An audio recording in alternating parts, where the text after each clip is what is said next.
Nuclear missile ready.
Nuclear missile ready.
Nuclear missile ready.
Nuclear missile ready.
What is up, StarCraft fans, lovers, viewers, StarCraft mistresses? I don't know what else you could be of StarCraft, but you're here, you're watching. We're gonna be having quite a lot of StarCraft 2 today, and I hope we're gonna have a good couple of games. You know what, the lineup does look quite promising. The unofficial Code A, you've seen their faces for a while. And, well, they are still doing a little bit of vetoing here, as we are getting things started and set up. But then, immediately, we will be hopping in right into game number 1, of course. Australia versus Percival. Dear Lord, it's already beginning. Alright, anyway. Looks like the veto process has almost accumulated to a point where we do have our maps. At least we've eliminated which maps they don't want to play, which apparently are the most fun maps, of course, as is always with these pro players. They don't want to play on silly maps like Purity and Industry or Golden Wall for some reason. It does make sense, though. I guess it is a TVP in a way. Is it? Anyway, hope you're all having a good time so far. Hope you're all ready and strapped in. Aha, there we go. That is going to be Nightshade. Nightshade. Let me grab this one. It's not Frozen Night. It's not Nightmare. It's Nightshade. There it is.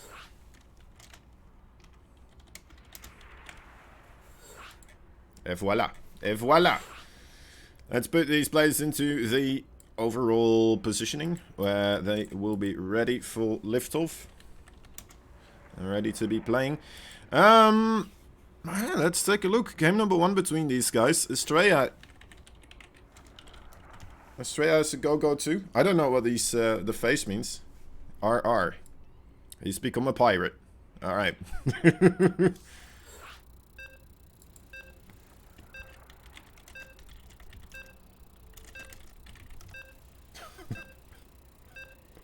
Alright, anyway. Guys, yeah, like I said, I'm just excited right now. It's still a little bit early, so I only recently woke up. I hope that's not going to impact my casting too much, but it's nice and sunny outside, so I do have a little bit of actual lighting. I don't have to set up my fake lighting system, which is basically a monitor with a very bright notepad file in there, so that's nice. Anyway, first best of 3 coming right up. Coming to your doorstep. So in the bottom right side we have the blue Terran player. And actually, wait, hold up, I have this right here. Oh yeah, he is teamless right now. Still a relatively young player. But, you know what, looks promising. And almost made a pretty good run to this time around. Didn't quite do so, though, ultimately. And here he is now in the unofficial Code A. Anyway, he is Percival. In the top left, we have a red Protoss, who is going out for that scout nice and early, checking to see what he can get away with in the early parts of the game. Anyway, he is none other than the American Alpha X player, Australia.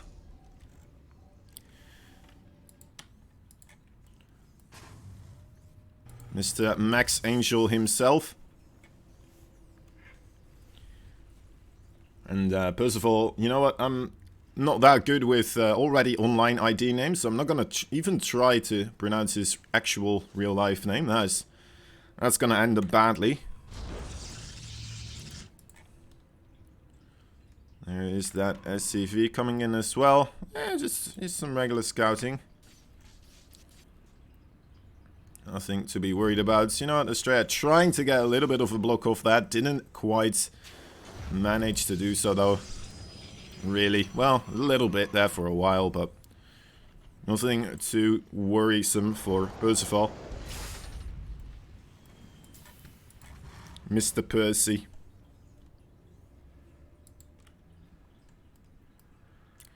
Gonna be hiding there. One of the more common things the Protoss players do right now, just waiting for that Reaper to leave the base. Or in fact, actually... Huh. Okay, looks like this might be an actual attempt to really hide that probe as well as possible. Or perhaps it is just him setting up for a proxy here. Yeah, Reaper's not going to be able to get up there. Especially with this Adept on the prowl. Not going to allow that Reaper anywhere near his vicinity. Although he does let that Adept shade in. I guess that is because he didn't really have the probe ready to go for another scout, so... kind of wants to do it with this Adept instead. This Reaper getting some valuable intel there. Sees the Twilight Council. And, well, I guess that's pretty much the most important thing.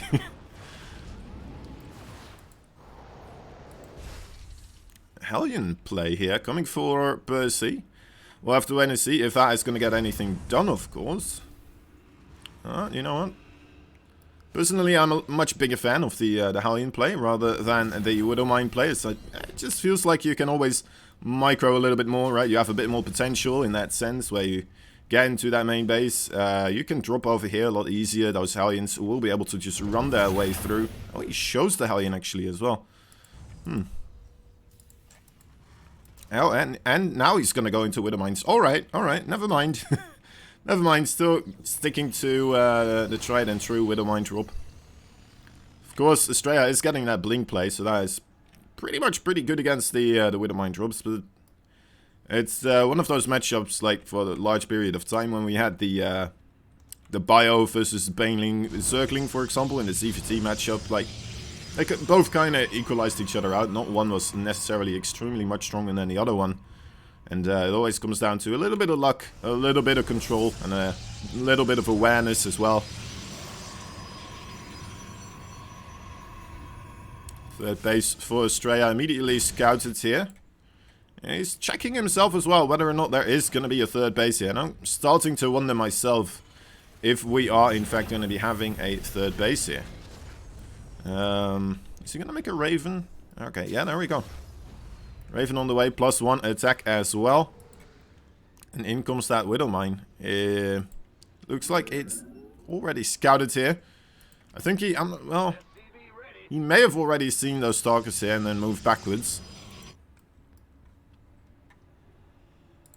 Because he is still waiting. Oh, he's waiting for a sign that Estrella is actually not in his base. Okay, there he goes. Again, checking to see. He's not using scans for this, so... kind of still playing it on the safe side, but just has to do it with awareness overall. Estrella not taking the risk to put these stocks a little bit further backwards.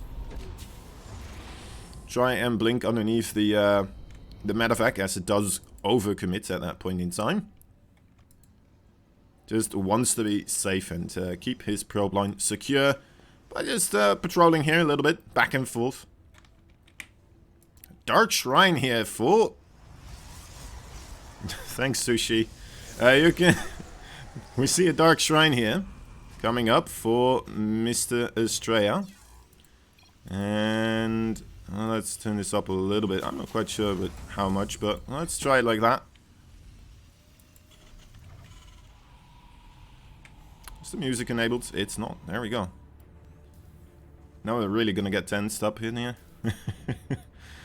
Ah, the joy of just woken up. Of just being woken up. Talking's difficult, man, sometimes. Anyway, 4 Stalkers here, just a little hit squad. Might be able to pick off some units here as Percy is gonna be moving across the map here with this attack coming up. 2 more barracks as well. We still don't see a single third base having been thrown down by him. So this is pretty much an all-in, especially now. Yep. I was a bit hesitant to call it extreme all-in, but I mean, those SCV numbers, they do not lie. That is quite a large amount of units. Now, Australia does have a good amount of zealots here. Does have that Dark Shrine as well, of course, so might be able to wiggle some Dark Templars in, and that's exactly what he is able to do here. Gets those in the bases of Percy. So, I mean, if it wasn't an all-in already, this now truly has become the moment where he's going to have to make this happen. Estrella's taking another base here. Look at that. The balls on this guy. Jeez Louise. That's a little bit crazy. Perhaps, I'm not sure if you needed those minerals to make more units. But then again, to be fair, like Estrella, he can just sit here, wait. He can lose 2 bases. That is absolutely fine. Wouldn't even be the worst if... Oh, dear lord. Okay, that's a bit unfortunate there. A big anti-armor missile. He's going to have to wait a lot longer now before he actually engages here. Does manage to grab some of those marines though. The main base for Estrella still open. Nothing just yet really running in there. And the Dark Templars, I mean, they have really done a number on the base here for Percy. As we are seeing the probes now starting to fight back, I think we might be arriving at the moment in time where Estrella is going to start marching in here. No, still kind of waiting. I mean, as we said, it doesn't matter too much as long as he still has those probes alive. You can lose this Nexus as well. You can lose the Robo. That's absolutely fine, of course. He still has the 3 gateways, so it's not going to be that massive amount of a reinforcing amount of units here coming up. Oh, again a good anti-armor missile there, being able to hit quite nicely on the bottom right army here. Zealots fighting against SCVs. Now trying to take advantage of the moment in time where actually this army still anti-armored. Gonna get in trouble indeed. That's a big pick-off there. It's quite a large portion of the army of Estrella now out of commission. And now in he comes. This is the moment in time where we've been waiting for. Can Estrella actually do it? And I don't think he can actually. Well, wait a moment. He did kill off the Raven, didn't he? So perhaps the Dark Templar are going to be the final salvation here for Estrella, but he needs them right here. No. I guess he was still facing against scans as well, so that is a bit unfortunate. Estrella going to be going down in game number 1 here. First of all, being able to quite comfortably take that one, I'd say. Comfortably. Did have to go all in there, but you know what? Estrella has been on a tear recently as well, so don't blame him. I don't blame him for being a little bit aggressive against somebody like that. Let me see. We should have a next map coming up. It will be Everdream. There we go. Yeah. What to say? Estrella just kind of lost a lot of those units before he actually managed to get the engagement going, right? Imagine those units still being able to just shoot away at the rest of the army with the enormous amount of zealots marching in as well at the same time. Grabbing that Nexus as well. That was a bit awkward in a way. I'm not sure if that was something that benefited him in there. After Mage gets back. Okay, Mage went away for a moment, apparently, our Chinese caster. Estrella is putting in a potato in the chat here. And I did do a little bit of Googling, and I think, actually, Estrella, well, I don't know how this happens, but in the tournaments, they're using the wrong photo of him, because, well, let me see if I can get this. Is this the one? Let me see, actually, if this is the one. I've done some Googling, and you know what? I found out that he actually looks like this. He actually does. You can check it yourself. Type in Google, Max Angel, and you'll see. That's him. That is him right there. He likes to play StarCraft 2 on the beach and take long walks afterwards. He's surrounded by mermaids at all time. And yeah, after he beats some nerds in StarCraft 2, he catches some waves. That's just how he is. That's how cool of a guy he truly is. Alright, let me get rid of this now. Mage is back. Let me see if everyone's ready. But yeah, of course, it's going to be a sad surfing time if you're going to be killed off here, first of all, by Percival. Go, go, go, go. Okay, yep, they're a go-go. They are go-going to me.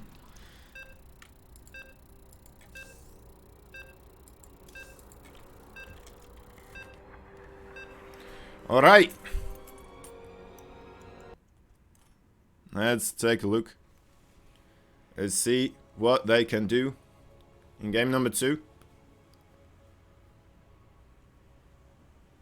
Straya and Percival. Let me quickly adjust. Apparently, I think 10% might be a bit much, but... Alright, here we go. Here we go, guys. Hopping in. Game number 2. In the bottom left side, we have the ever so handsome crowd surfing and regular surfing. Crowd surfing over a sea of mermaids, of course. He is Alpha X's Estrella. In the top right, we have a red Terran player. Hailing from Korea. Teamless right now, but you know what? He's not too old yet, guys. Still ready to be picked up. I mean, he's proving himself here. But of course, we're gonna have to see if he can throw some other stuff at Estrella as well. Instead of just the all-ins, perhaps. Although, again, he only needs to win one more game. He is Percival. Oh, Percival. Professionalism. Anyway, Probe coming in here. First of all, scouts. Once they get another block on that quick command center on the low ground, it seems, and is going to be able to, you know what, get a good judgment call here going, realizing that he could in fact go for that Nexus first, but instead goes for the Cyber Core first here. Only afterwards putting down that Nexus, and then as if he is going to be able to get the scout off on this.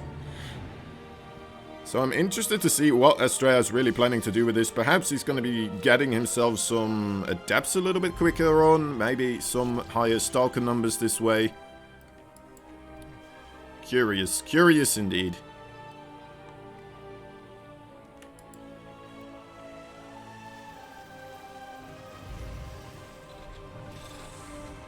Alright. There's another barracks coming down, actually, so... Both these players kind of going for the less than common builds, I suppose.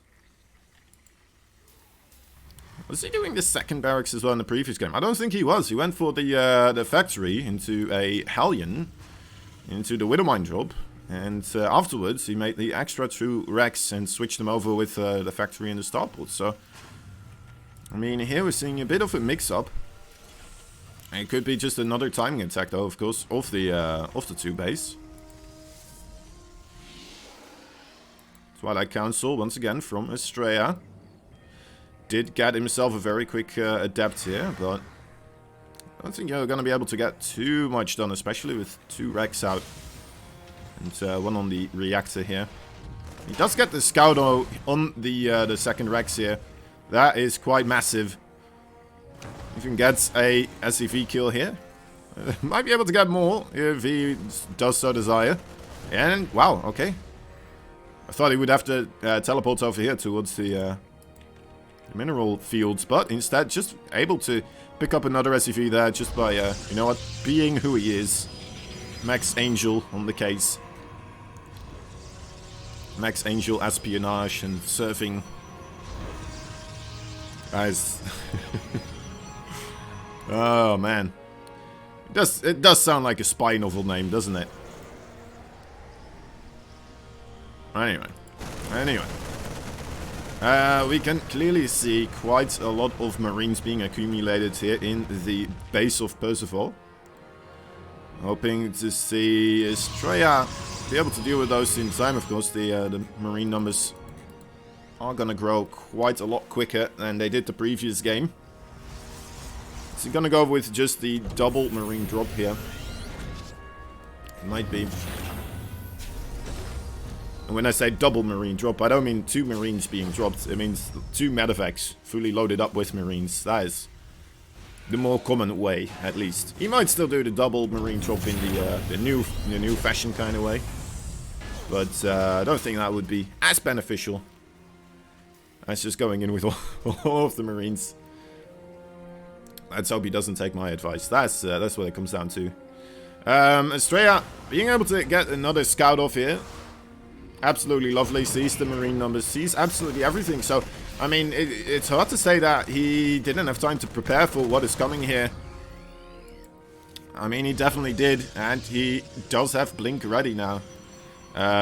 So I would love for him to just be able to scout out where this drop is going to be landing. And just jump underneath it as quickly as possible. He's not getting that many more Stalkers at the moment. Is that a mistake? Oh, okay, there's more Stalkers here. That's 6 Stalkers in total. I think he's expecting it to be hitting his third base here. Unfortunately for him, it's going to be going into this main base, and there is nothing here for him. He does have those pylons, of course, scouting, but this does mean that all those Marines do manage to get out, so... Let's see if he does go for the trade here as well. No, actually, he doesn't, so... Wonderfully done. Nothing too bad there.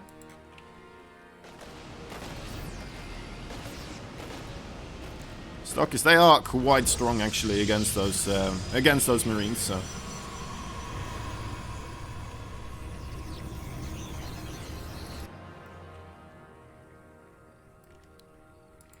two observers are always better than one.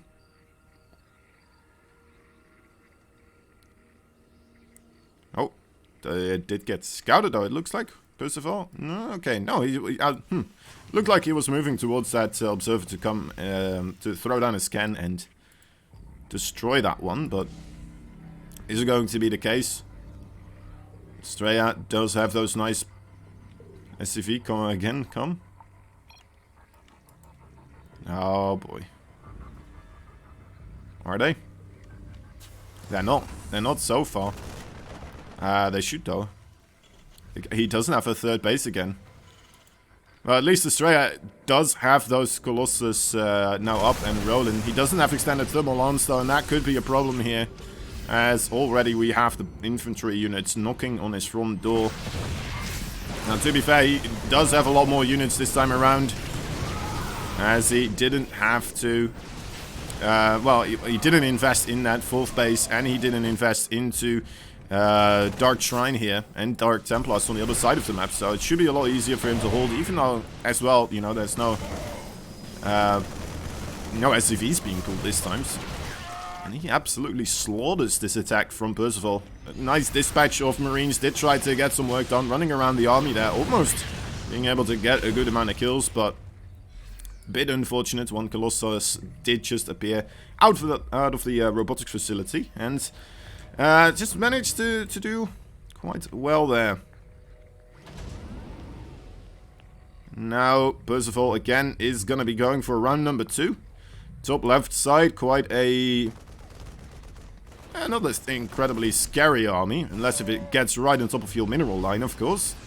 A little drop as well on this side. Looks like Estrella is already set up, and yeah. He is not going to take any damage here. At least he really shouldn't. He's prepared for pretty much everything. Though he is moving most of his sources right now into this location here in the middle. Does maybe give an opportunity for these guys to get in here. But they were slacking a little bit, not getting there in time. And now Estrella back in position. So nicely done, Estrella adding in those 2 forges now. Does feel like he is in a very comfortable position where he is going to be able to spend the money in whatever way he wants to right at this moment. Percival really on his last bit of breath here. Not that much remaining, and he's committing to a fight that he can't really take here in the middle of the map as well. Losing most of his heavy tech units and pretty much all the bio as well. I think that's going to be all she wrote, honestly. How can you really manage to come back here? And that is exactly the thoughts of Percival. Estrella ties up the series once more. 1-1 here. Very impressively done. Small adjustments there from Estrella, being able to, you know what, be less focused on just trying to get aggression on the other side of the map as well. More so just kind of making more than enough units, plenty of Colossus as well. And those do really well against the SCV pulses too, of course. Last one, Eternal Empire. Alright. Eternal Empire.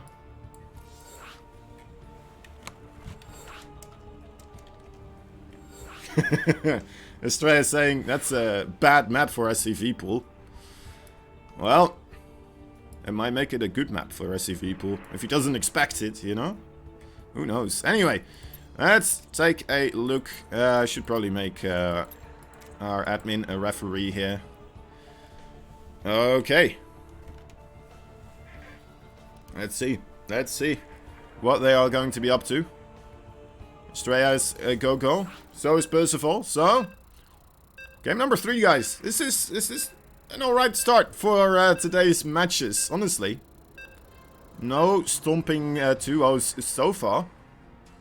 And Percival's gonna have to dig deep here, I feel like, to really try and find something against Estrella.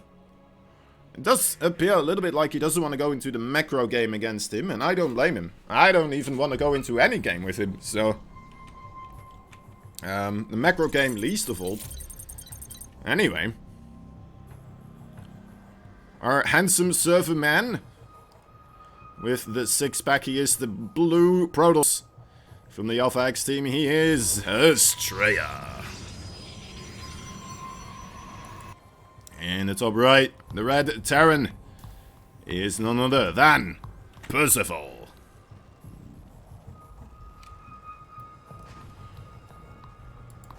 Okay. Alright. Estrella going for the block here, the wall for close to his mineral line instead of trying to block this entire mess of a cliffside off. It does sometimes bite you in the behind afterwards, right? When siege tank pushes and stuff like that do come across. Manage to just take those out. The structures there.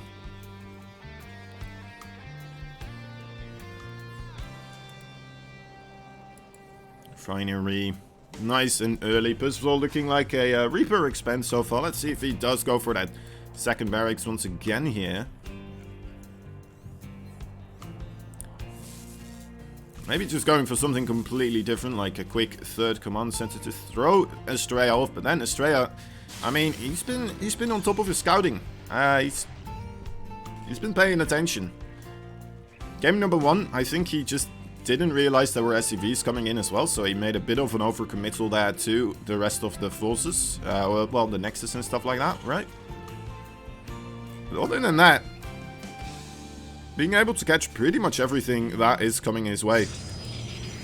Being able to spot medevacts with Wither Mines, being able to see exactly the builds the previous time around as well.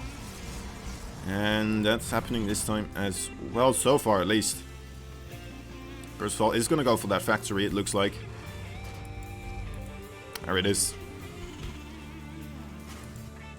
Alright, now. Next moves. Next move, please. Sometimes you just wish you had a little bit of a ×4 button. Just for a short period of time here. Just a quick burst through this very early setting up. But then again, those players would be really messed up actually if the game would just suddenly go into ×4 speed whenever the caster wants it to. Oh, that'd be funny, man.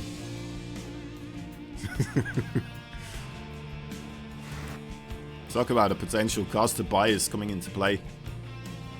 Anyway, Stargate for Estrella this time around.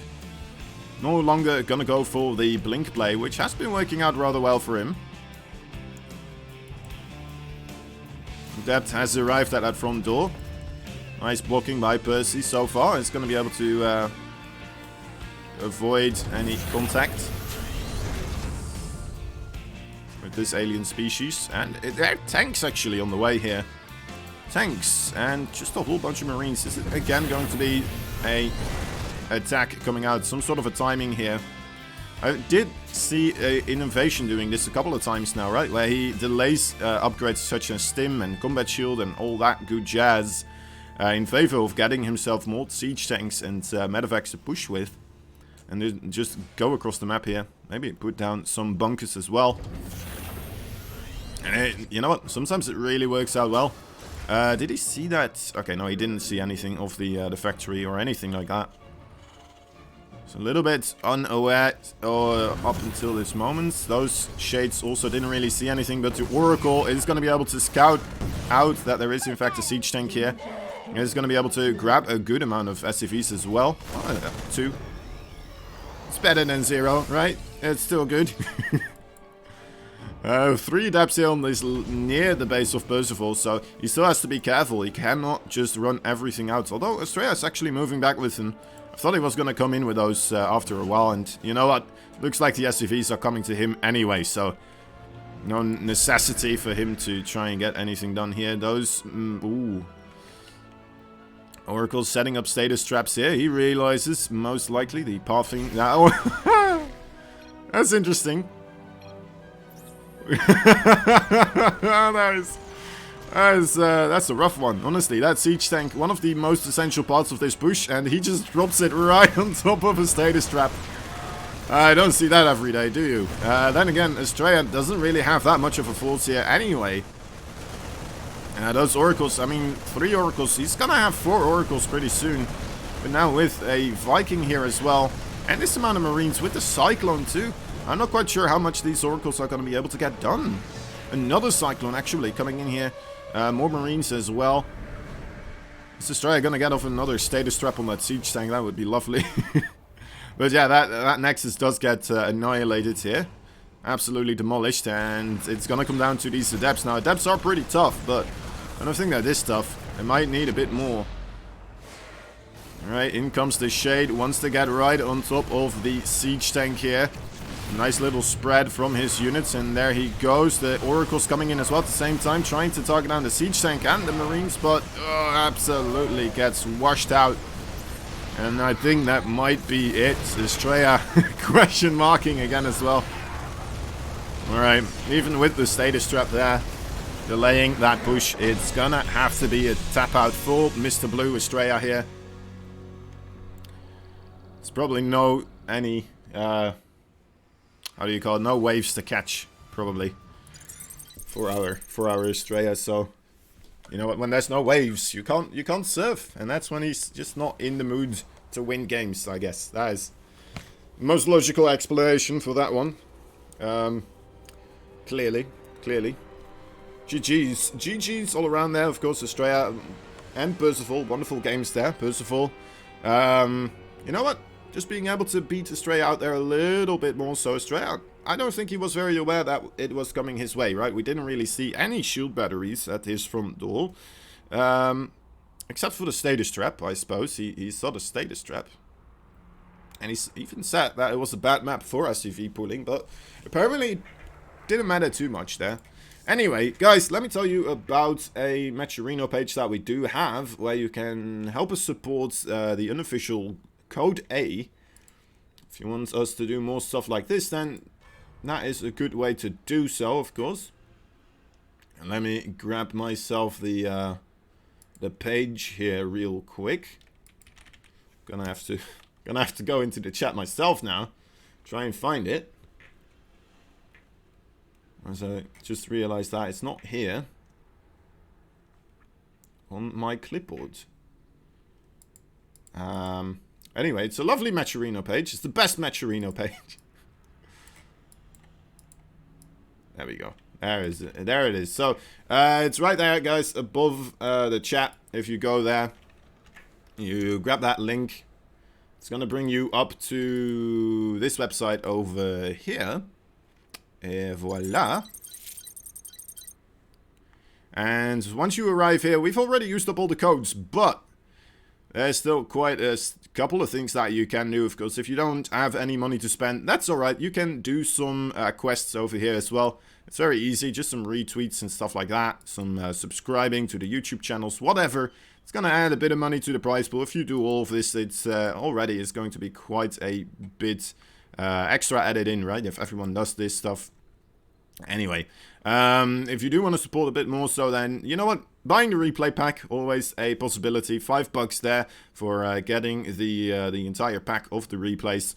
Or you can buy yourself a jersey as well. They look pretty darn sexy. Those dragons, those yellow dragons on the black, looks very nice. And this one as well. Look at that. And while you buy these, of course, also more money being added into the overall prize pool. So if you ever thought about picking up one of those jerseys, this is a pretty good time to do so. A pretty damn good time. Anyway, let me see. Did they already do the vetoes? The vetoes are in. All right. Let me see. The vetoes are in.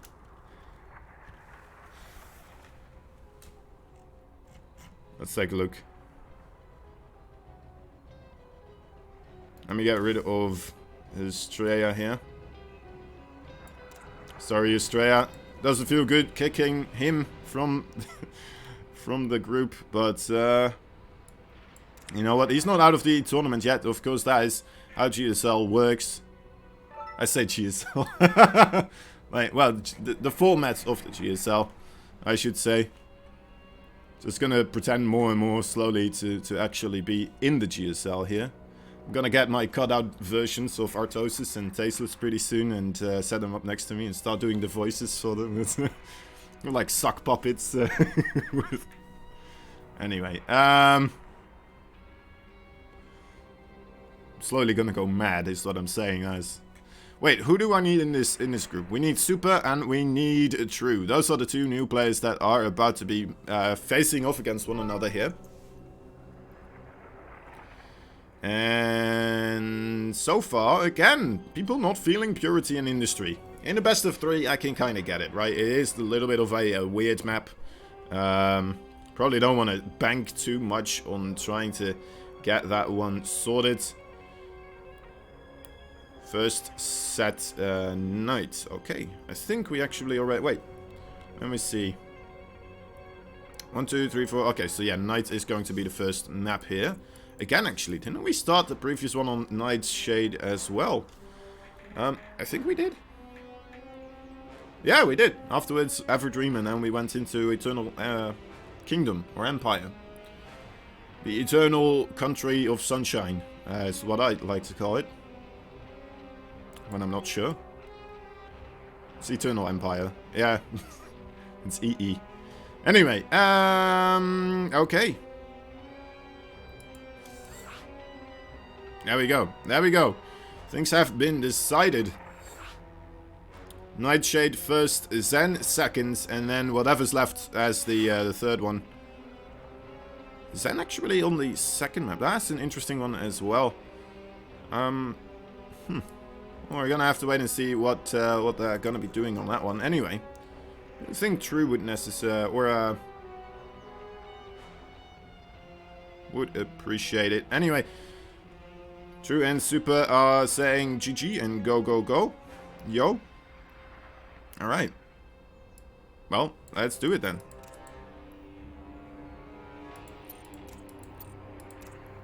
As soon as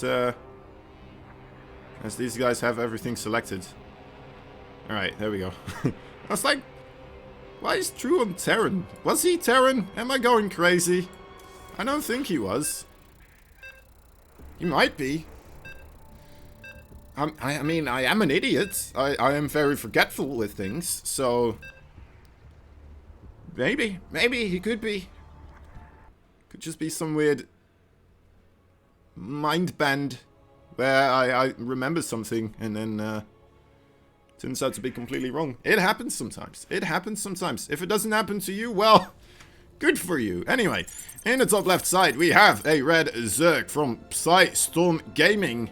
He's gonna have to go into the military pretty soon, but let's see if he still manages to entertain all of us with some lovely games here. It's going to be the one and only True. In the bottom right side, we have a blue Protoss coming across the map rather early on here. Anyway, he is none other than Super. Super in a team. Alright, Team GP. Super. There we go. Fixed it. Yeah, that's a very early probe. Gonna be able to get a block of that hatchery. And we have a drone coming across here as well. And, yeah, I mean, neither of these players now gonna be able to expand where they want to. Well, I guess True kind of expanded where he wanted to, but mostly just to kind of annoy Super here, I suppose. I'm not seeing any spawning pools, so I don't think this is going to be any kind of... well, alright, maybe I'm wrong. Maybe I'm wrong. Could still be some sort of a big attack coming in here. Maybe he wants to make a queen and some zerglings here on the other side of the map. I'm gonna have to wait and see. There is the cybernetics core as well. Yeah, I'm curious to see how Super is going to be dealing with this. He is checking to see whether or not True is, in fact, taking bases here. And now, True, maybe this is a bit of a... I mean, I'm not sure if he wants to actually expand at this moment in time anymore.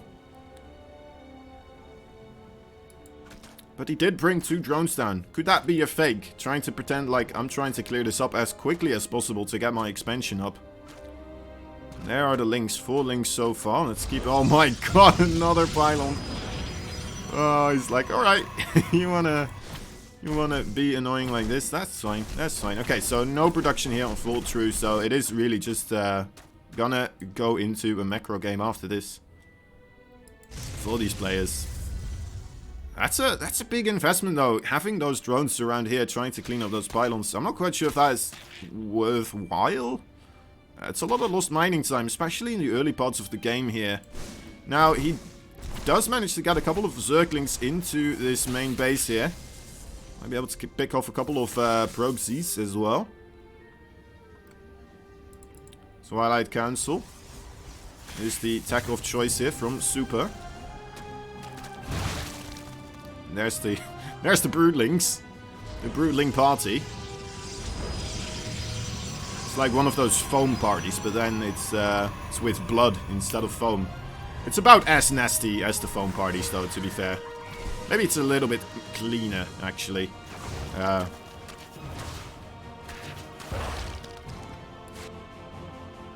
Hope you guys know what a foam party is. All right. Anyway, there is the Adept Glaive upgrade coming up. And a Roach Warren on the way as well. I mean, True did get a good scout off. He sees that there's still no commands, or Protoss command center, the Nexus here. And that's a big amount of zealots though as well, to be fair. For just a proxy hatch, making those 3 zealots, it seems quite aggressive. But how aggressive exactly is he going to be planning to be here? I think they should really kill this hatchery, right? It feels like this shouldn't kill the hatchery. You thought this was coming for quite a while. You've seen the numbers, so as True, you should be able to defend against this, I'd say. At least had the opportunity to. With the intel that you got. Queen needs to start running away or target the other zealots here. Zerglings, can they block the zealots instead of the queen? Yes, they can. Okay. And there we go. Lovely hold. But then again, more adepts coming in right now with that glaive upgrade. And down goes the queen. Not much in the main base right now, except for juicy little drones. About to be squished out. Like a nasty foam party. Oh, I thought he was going to change. I guess he does kill off all the links here, so just manages to get a lot more kills here. 11, 12. Looks like 13. Is that going to be 14? No, okay, he started zacking the queen there. I think he could have gotten 14, but you know what, 13. That is a lovely number to get. I mean, especially considering that's about half the total workers of Super. I mean, True. And Super at 33 workers right now. That's a bit ridiculous. Huh. This could definitely be trouble for True. And I'm not quite sure how he's going to be able to defend against the next upcoming waves of adepts that are coming his way. And afterwards, it looks like there's going to be a follow-up with sentries as well. So potentially a mortal sentry coming in after this, if this doesn't just straight up make True GG here. And I think it might. I think it potentially could. Has 2 adapts here in the natural base. The other 4 going for the 3rd base. So more mining being disrupted here. Let's take a look at the income advantage. Yeah, that's quite blue, isn't it? That's quite blue. Those are some waves that Estrella needed as well to catch the waves, start surfing. But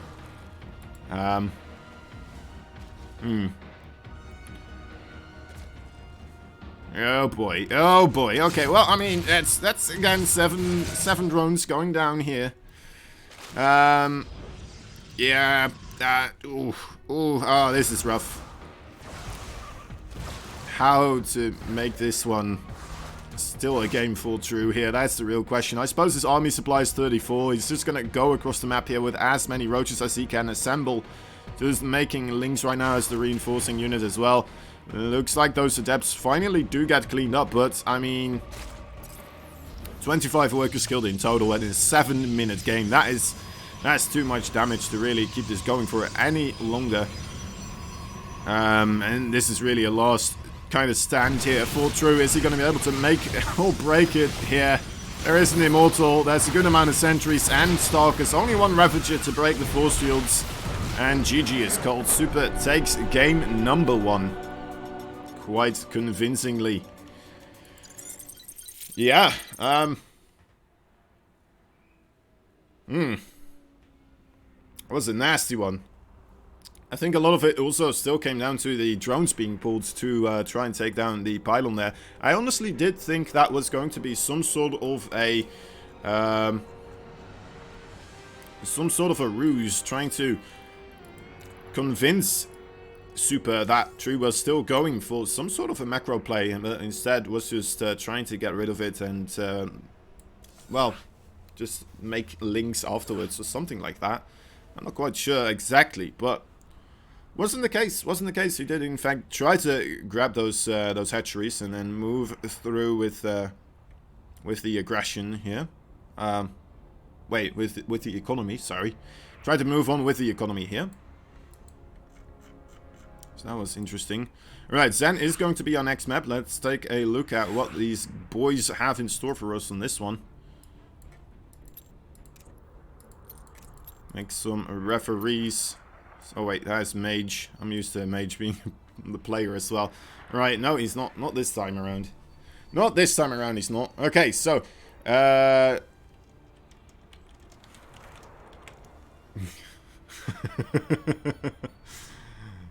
Oh, man. This is the second time we have to remind True of his race. This is not a great sign, is it? Not the best of signs. I don't know, but maybe he's spent his time in the casino again. Alright. Let's hope that these guys are gonna be ready for this. I think they were. Maybe he did say GG. I kind of misread it as go there, because I'm so used to just seeing go being spammed by these Koreans, but GG, as good as can be, right? I mean, it kind of shows that he is at his keyboard, at least. And, alright, we're seeing things in the production tab, so that is always good. That's it's kind of essential right now. Anyway, in the top right side, we have a blue Zerg for Psystorm Gaming. He is True. We heard some lovely stories about him, actually, on the Pylon show recently. So, go check him out, guys, if that show. That was a pretty good one, honestly. A lot of laughs, a lot of fun. Anyway, in the bottom left side, we have the red Protoss. He is known by his team, mostly. Team GP, I suppose. And his family members. They might know him as well. Anyway, he is Super. I don't know where I was trying to go with that one. I don't think it really got anywhere.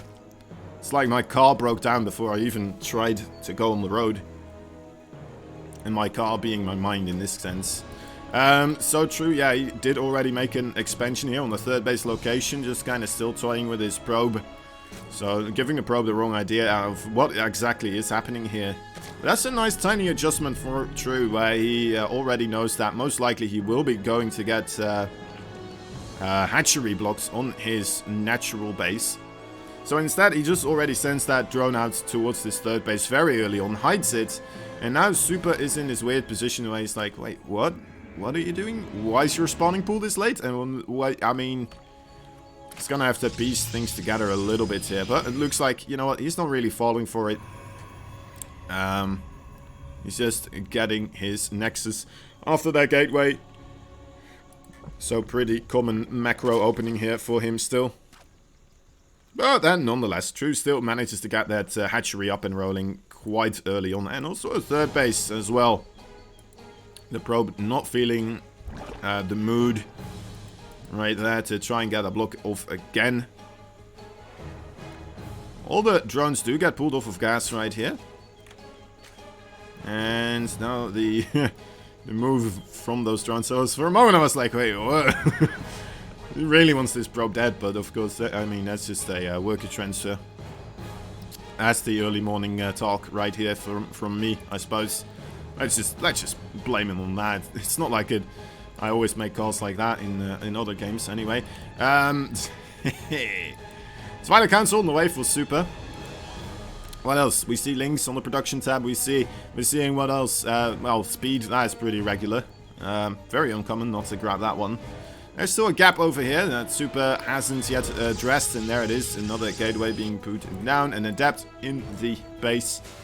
Full True. Hello. Where are the links? Where are the links? There they are. Coming in now. They're like, oh no! It's like a security guard that fell asleep. And then, actually, this is a little clip I saw pretty recently on the internet at one point where there was just a security guard. He and then a guy walking in. The security guard is asleep, and then the guy just unplugs the security guard's monitor, and just walks off with the monitor off the security guard, and then, man, imagine that. That's pretty much how these circlings felt, I would imagine. Production tab. We're seeing Depth Glaives coming in again one more time here. True is flying in an Overlord here, so he is going to be able to get the scout off to see. Actually, he's not moving forwards. There you go. Gonna be able to get a glimpse into that one. He sees this amount of adepts as well, so I mean, if there were any type of questions about what was coming his way, that pretty much should give it away right here. And those 4 adepts, I mean, the Roach Warren, it's a little bit late here. It doesn't look like those roaches will be coming out anytime soon. No extra Zerglings here either. How many do we have? We have 5 Lings versus 4 adepts. Those queens are gonna have to do quite a lot here. The drones are being pulled as well against this. And, well, I mean, yeah, you can make Lings now, but it's a little bit late. It's a little bit late. True that. You know what? That was a weird one, honestly. Making drones, even though he saw the adepts moving out with the overlords here. I think he must have missed it, right? He must have. Maybe he just was kind of expecting something later to hit, as he did get the scout on the Twilight Council. Perhaps he was waiting for like a big adept all-in or something like that. And was starting to prep for that. So maybe he thought, maybe I can get away with another cycle of drones. He must have, right? Because as soon as he realized what was going on, he started making more Lings here. But at that moment in time, I mean, the damage had already been dealt. He may as well try to then just remake those drones instantly, instead of making Lings at that time. Lings coming into the main base here.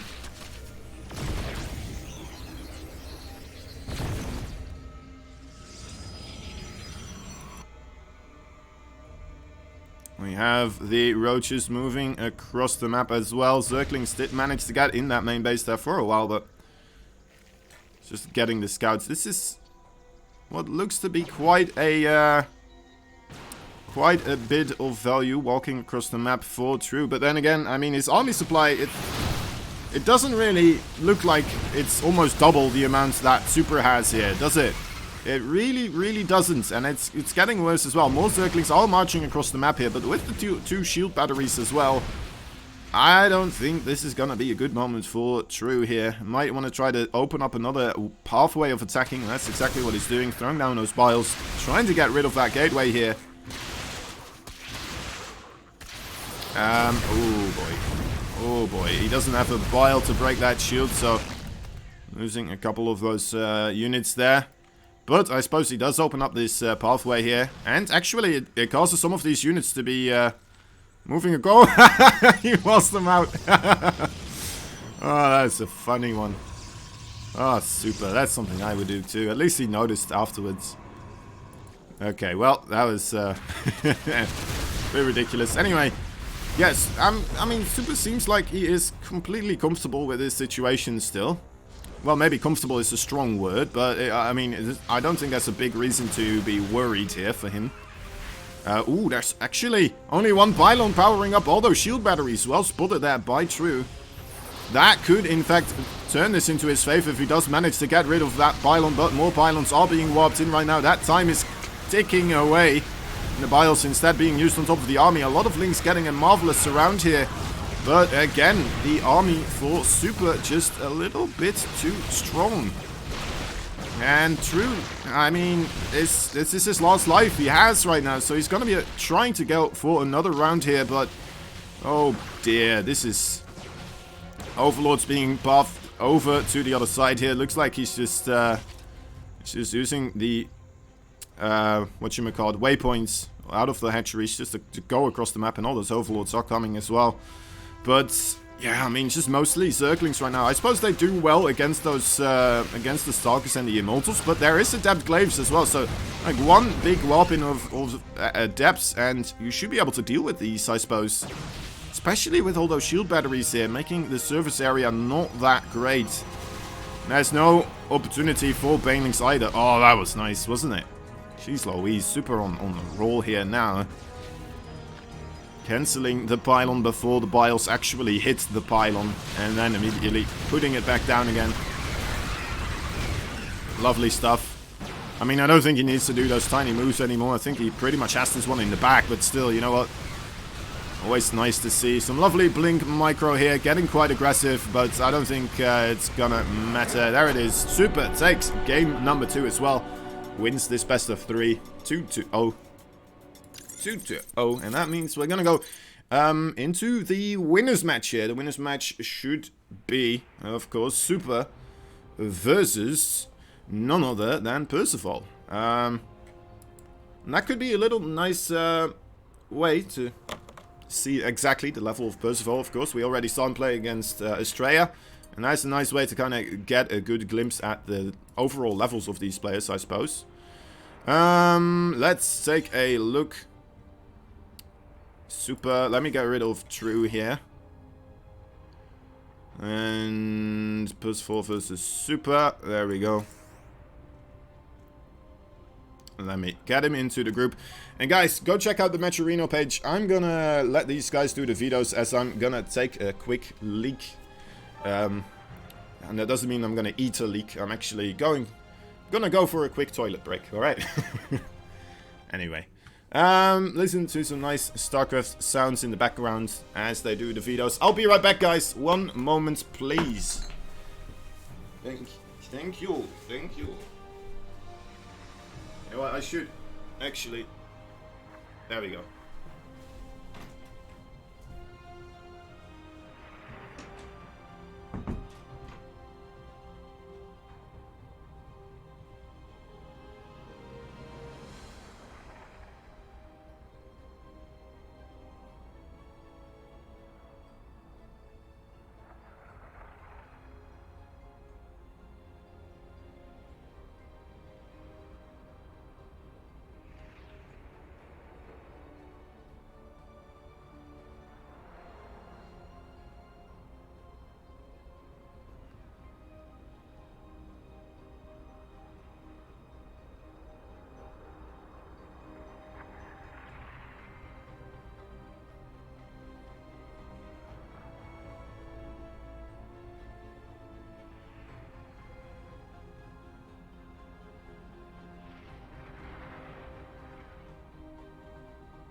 What I miss?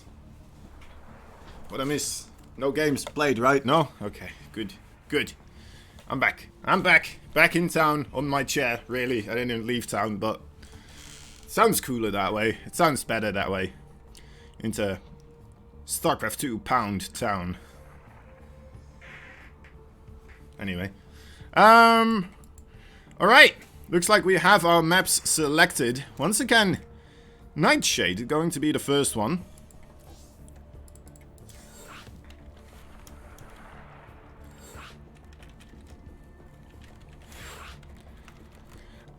Okay. Let's get these boys set up. Let's get me out of the player seats. I don't feel comfortable playing against these guys. Alright. Percival, Super, both saying go, except for Super. He says GG again, but we've already known, we've learned from the previous time around that it means go as well. So let's go into the game. Also, guys, remember, we do have the Matcherino page. If you want to support us, that is a Matcherino. A little bit unfortunately, but also fortunate at the same time. We've already used up all the codes, so thank you so much for helping us out with those. That is very much appreciated, but that also means that if you still want to support us at this moment in time, then you can still do a couple of quests perhaps on the website there, or you could always buy the replay pack, right? Grab all those lovely juicy replays of these guys and learn all the build orders, all those pesky all-ins from Percival, or the straight up hatchery blocking super builds. I don't know, whatever you want. The swell serving Estrella, holding off one push and then a little bit less so in the other one, but you know what? Anyway, let's not be concerned about those anymore. Just know that they are available. In the bottom right side, we have a red Terran. He is fighting for no team at the moment, but you know what? You know, yeah, it looks like he might deserve it at this time period. He's still very good, is what I'm trying to say. Anyway, he is Percival. In the top left side, we have the blue Protoss. He is, well, let me see, Team GP. Why do I keep forgetting this? Anyway. He is Super.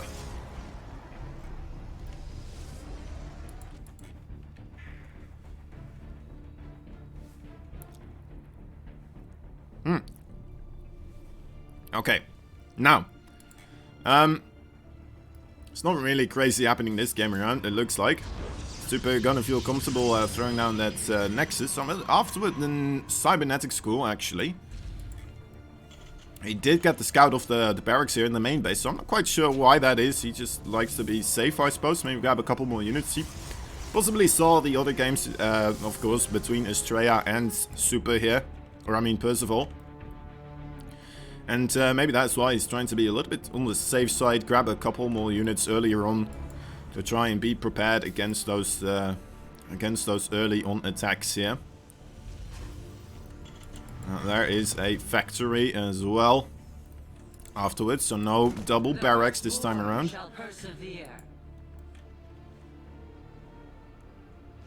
Adept and the Reaper in a little bit of a scuffle, as I like to call it, the dance of death.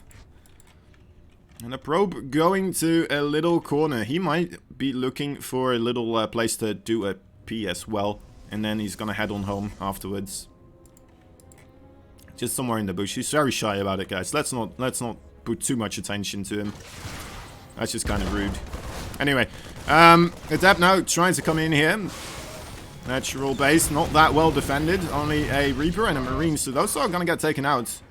Already some nice value here for Super. With this this one Adept that really is pretty much meant to just kind of get a scout on, right? Just here to get a look at what is happening in the base of Percival. What are the numbers of units, and potentially let's see what else he is up to. Now, most of this is because Percival didn't go for that early bunker. Now, with this Hellion here, it looks like he might be able to kind of stabilize again, but in the end, Let's see if this is the end.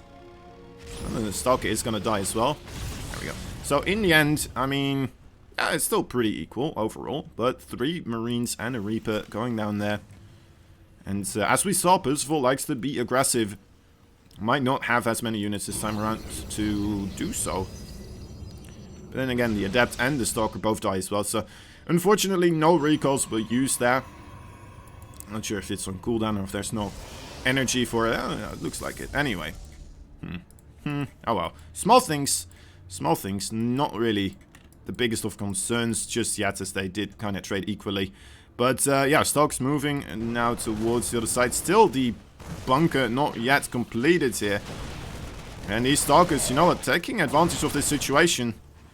Of the low Marine counts here. And yeah, there we go. More of them are being killed off. This medevac kind of thinking about going across the map still, but realizing, you know what, maybe these Marines need my help over here. Maybe I shouldn't move these out. But then again, at the same time, I mean, he didn't really manage to do much with them at home either.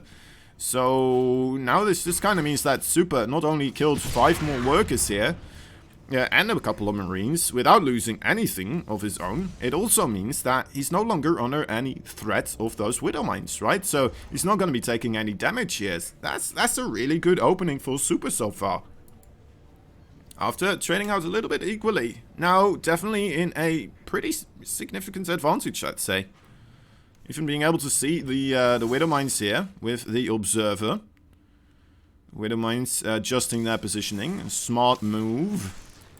Let's hope that Super did in fact see that that move towards the bunker. Doesn't expect them to be coming across the map here. Blink gonna go into the main base. There's nothing here really. The siege tank, oh well, I guess that's a medevac, but not too much. The siege tank does get siege up in time, but I mean those Stalkers still in a very good position now. And it's gonna take a while for that tank to readjust his position here. And again, 6 workers gonna get gunned down by the line of fire from these Stalkers. Oh, Widow Mines. Great splits though from our Super player here. Being able to hold on quite nicely, not lose too much HP to those rockets from underneath. Stalkers trying to get more damage dealt, and they are definitely achieving this. This is looking rather rough for Percival here, who is now just trying to hold on to some sort of anything really. He does see this Observer, but that's, yeah, okay, well, there we go. Should be able to get this one, right? Siege tank on the high ground. The Stalkers did see this with the Observer, I think. Maybe it was just barely out of range, but that was a expensive blink into the main there. It did take a little bit of damage on those units, and I think that might be the overall end of the Stalker blink aggression here. Although, you know what, that siege tank awfully alone right here. Oh my dear lord, Percival's still taking damage from this. I thought that was gonna be it. I really did, with most of those Stalkers going down, but you know what, it's not going to be the case. And now, you know, oh my dear lord, he's just being run around, isn't he? He's just being messed with right now. He's shooting his own supply depot. He's breaking, guys. We need to, you know what, let's just look away from this for a moment. We need to, oh my god, that is too much slaughtering going on. Anyway, sorry. Okay, looks like at least one Stalker did bite the dust there again. But, I mean, oh, whew. +1/+1 now finishing up as well for Super. What can you do as Percival? I think you just gotta pull all of the workers here, and that is exactly what he's doing. What else can you do? He already got scouted out by that Observer here, and the Stalker still being quite a nuisance. Super's meeting him in the field. He's just coming towards him. He's sacrificing an Immortal. And you know what? I'm not even sure if it's gonna matter that much. There's still a very big gateway force, but you know what? A little bit questionable moving around here. It does force more stims, and those medevacs don't have that much healing anymore, so that could come into play as well, especially if they're gonna get gunned down here. The siege tank not in siege mode, and I think, yeah, that's a very clean up moment here for Super. Ouch. Ouch. That's right. I'd say he went back with his tail between his legs here, Percival, but I don't think he had any tail left anymore after that beating took place. That was rough. That was a rough one to see, honestly. Just Blink Stalkers gaining so much value there. And all it kind of went because of that, well, not building a bunker. No safety bunker there. Not being able to get it later on either. Stalkers coming back, then actually finding pretty good damage there. And yeah, at that moment in time, it just snowballed. It just absolutely snowballed. Very unfortunate there. Second map will be Simulacrum. The Simulacrum, the French map. The one and only French map here in the... Are there other French maps? Maybe Zen? Or are all the maps French? Because they do have le in the name, so... It's always a good question. Anyway. Le Simulacrum. Both players saying go go, so you know what, let's give them what they want, and that's probably what you guys want as well, just another game coming up here. But yeah, Percival, I mean, I'm a bit worried for him right now, honestly. Those Blink Stalkers tore him limb from limb. They really didn't leave anything behind for him to try and work with, and I'm interested to see if Percival is going to be able to survive a little bit longer this time around. Let's take a look. Let's take a look in the top left side. Can he do it? Can he make his way through this winner's match? Or is he going to be, well, going into the loser's match? Or the deciding match, I should say. That's how they call it. That's the real lingo there. GSL lingo being used. Anyway. It's the unofficial Code A tournament here. In the top left side, we have a red Terran player. Can he make his way through here and advance to the playoffs as the first player? Or is he, you know what, gonna die here with only his last legs? It's none other than Percival. Mr. Percy, I'm gonna call him sometimes. But anyway, in the bottom right side, we have the blue Proto Super Team GP. Yes, it's Team GP. He is super. Das ist the super.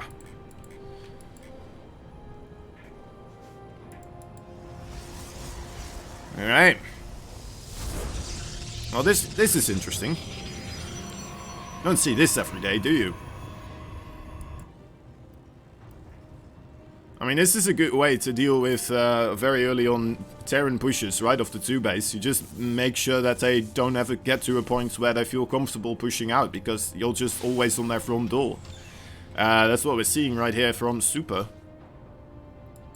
What other strategies is he throwing out? Is he gonna... Alright, let's see whether or not he actually grabs something else here. Tech-wise, right? Because I feel like he might just throw down gateways and go for a big attack here.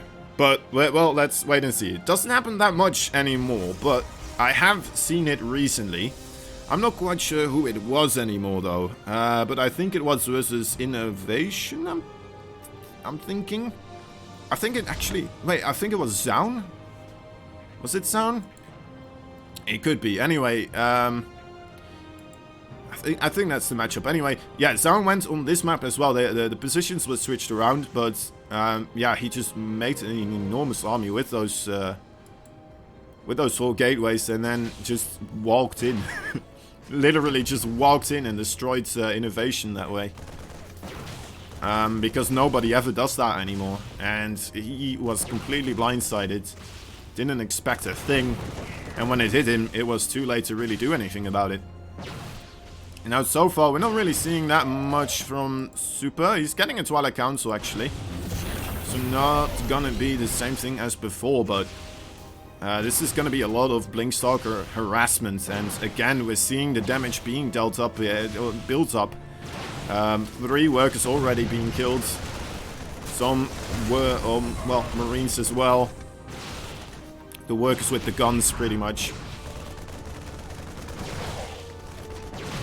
And you know what, this is well, I mean,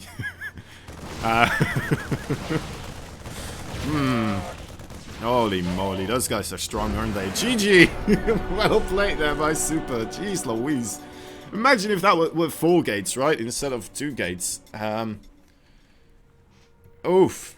Oof.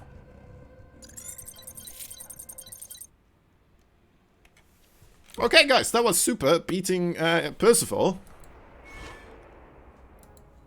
That means Percival, I mean, he's not out of the tournament yet, but that means Super is going to be the first one advancing into the playoffs here today.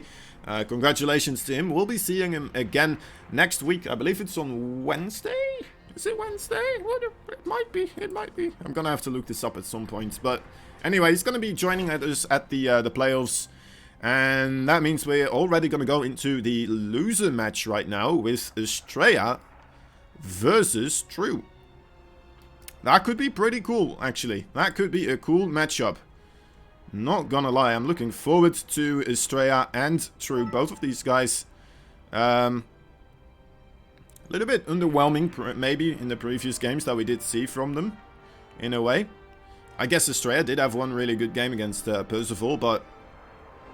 Where is Estrella, actually? Where's my boy?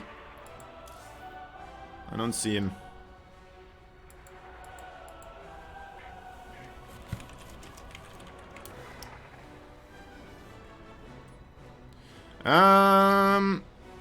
Is he the barcode?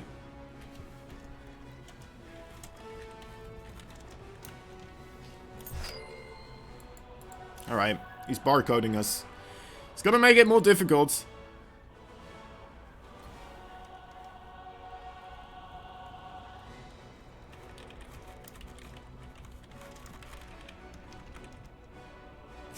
And he's not accepting invites.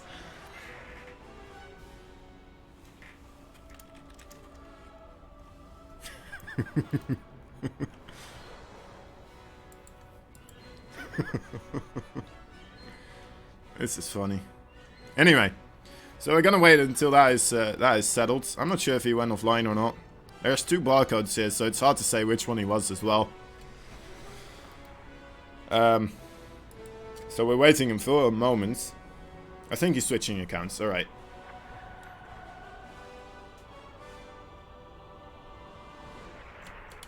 So we're gonna have to wait a moment for that, and then they're gonna do the vetoes, and then we're gonna be able to get in this game. Yeah, Estrella versus True. I think this could be, this one could be pretty big, honestly. I mean, True, perhaps he's woken up a little bit more so. Did feel a little bit underwhelming from him earlier on. To be fair, he always took early on damage as well, didn't he? Pretty much. Did he though? That second game? I think he did, right? Yeah, alright, yeah, the 4 adepts just running into his third base, and when he just thought like, I'm gonna make more workers. I'm gonna... And then he lost most of them immediately. Alright, there's Estrella back on his own account. Yeah. Yeah, so... I'm not sure actually what Estrella's mostly doing right now in PvZ either, honestly. I don't get to cast him that much when he's in Korea, and unfortunately, as most of our events that we usually do in-house are going to be taking place in American time zone, as a lot of our players for Alpha X are in the American time zone. And that means that a lot of those games are going to be played around that time. Me, in between in the European zone, can actually adjust to both of those, luckily. So, I feel very glad that the European time zone is in between both of them. But then again, I suppose if you're in any of the other ones, you're in between the other 2 as well. So, maybe there's some bias from me coming in there. All right, Purity and Golden Wall out of there. Not gonna be taking part at any moment in time here, it seems. Very unfortunate. Estrella has been banning Golden Wall very quickly every time. I'm gonna have to have a talk with him about that one. Tell him how much I would like to see Golden Wall. Maybe work on his soft side there and try to get him to do it at least once for me at some time. Show me that Golden Wall. It sounds weird. Anyway.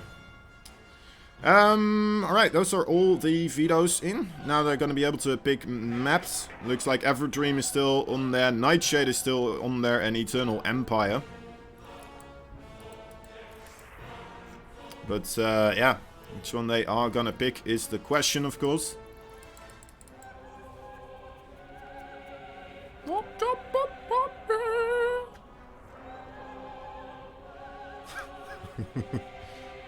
And I wish I could go that high with my voice. I probably do when I see like baneling bombs or something coming into my mineral line or when mine drops. Anything like that. It's probably what they had to do to try and record this, actually. I think they just had a lady playing StarCraft 2 and then did all with like nasty stuff like that. And she was like, crazy, crazy. Okay. Game number 1, Nightshade. Going down. Nightshade again every single time so far, isn't it? Jeez Louise, people are loving Nightshade here. Which is weird because I'm kind of used to not seeing Nightshade around that much anymore. Yet, these guys, they love it. They absolutely love it. Alright, so let's check if they are ready. Looks like at least one of them is. And that is 2. Alright, here we go. And guys, remember, probably should have done this before the countdown, but we do have a Metrorino page where you can... oh, right. We do have a Metrorino page.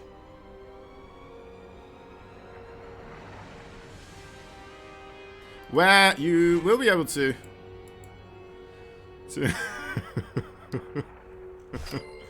okay, that was my bad. That was my bad. I kept Pearl in the our tournament admin in the players seats. Instead of True as well. Not even Estrella, who doesn't have the border, but that almost backfired. That would have been fun to see. That's an easy way to get Estrella to win. Go, go. Okay. Okay, yep. Alright. We do have a Metrorino page, which is a lovely page. Best Metrorino of the pages. Let's check it out. So yeah, it's this one right over here. You will be able to get some quest on, perhaps, if you would like to.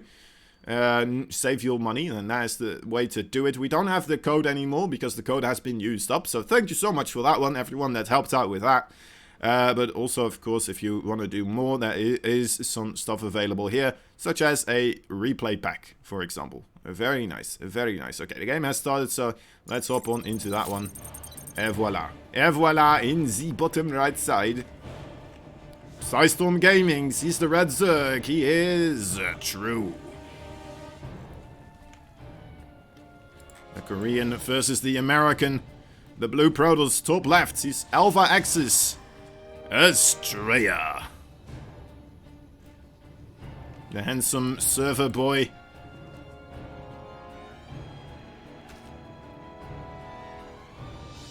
You might wonder to yourself, how does one acquire that much of a six-pack while playing StarCraft 2 that much as well and being that good at it too? Well, that's just the magic of Max. Oh, well, dear lord. Okay, I shouldn't have said any. Let's look somewhere else. There is that's a whoopsie. It's probably because of the false start there in the beginning. Spawning pool on the way, extractor on the way as well after the hatchery. Pretty standard stuff. Estrella is going to be feeling comfortable throwing down that Nexus before any type of cybernetics call. And they're off. They're off to a good start. Huh. I could have done another Metrorino shout out here. I could have. Not going to. Just kind of reverse psychologying my way in here. If that is actually what is what you call reverse psychology. Probably not. Probably not. Anyway, third base here for True. Probe again going in here. Rechecking the main base. Doesn't see anything bad. Doesn't see a roach warren. Doesn't see many links being pulled up here. It sees a healthy amount of workers available for True. So he's going to be feeling pretty comfortable here.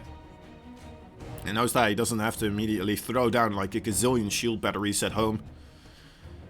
He's going to go for the opening with a Twilight Council. We're seeing Adepts as well being used here. I'm interested to see whether or not Estrella kind of went for the glaive train here as well. If he likes the glaives as much as most of the other Protoss players do right now. It does seem to kind of to be the go-to tech against Zergs at the moment to try and do damage. It's very reminiscent of Terrans always having to do damage early on. It feels like the Protoss also kind of resorting to this at the moment with the Adept Glaives. And a Robo on the way as well. This could still be something for Dark Shrine. Maybe Archon drop? Maybe he just... Oh, actually, Estrella very often he does like to go for those Adepts with the War Prism as well. So yeah, there's the Glaives. So I think he's just gonna try to get this War Prism into the main base here and start multi-pronged harassing all these bases with... Oh, actually, no, never mind. He's changed his mind here. He cancelled the Glaives. He's going for the Dark Shrine. Well, this is a roller coaster of emotions, isn't it? I guess because the Overlord got the Scout off here, he tries to go for something else entirely. There is a layer attack already on the way though for True, so like he should be solid against this as long as he makes an Overseer.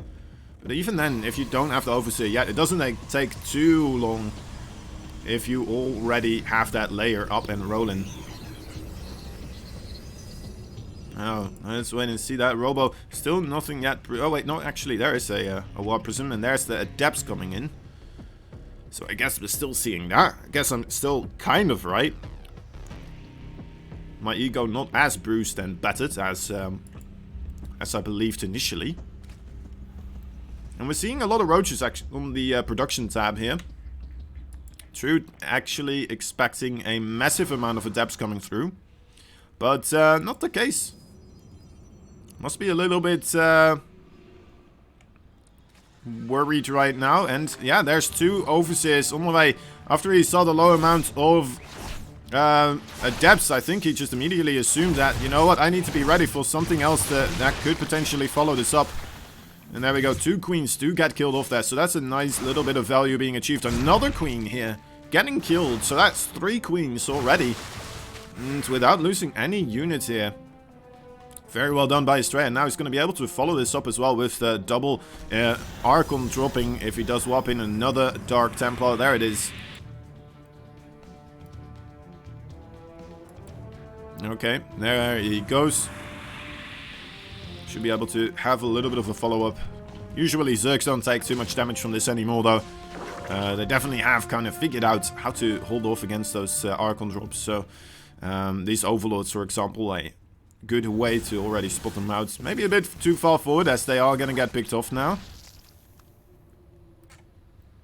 Providing a little bit of cover for Estrella to use the Fog of War here.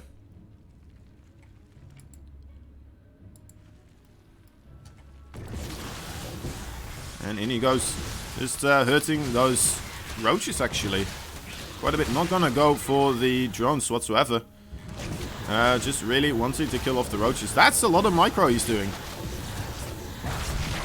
Wow, is he actually killing off all these roaches? Oh my god. What the hell, Estrella? I thought like he was gonna maybe get like 1 roach, maybe? And then even then I thought like more so he was just gonna do some health damage instead. Because of like 2 roaches, 7 lings there. Okay, okay sir, you obviously know what you're doing.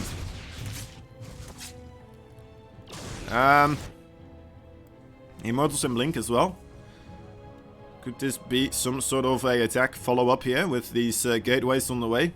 Potentially. I wouldn't be too surprised. He needs to be prepped anyway, because, you know, that's a lot of roaches being produced right now.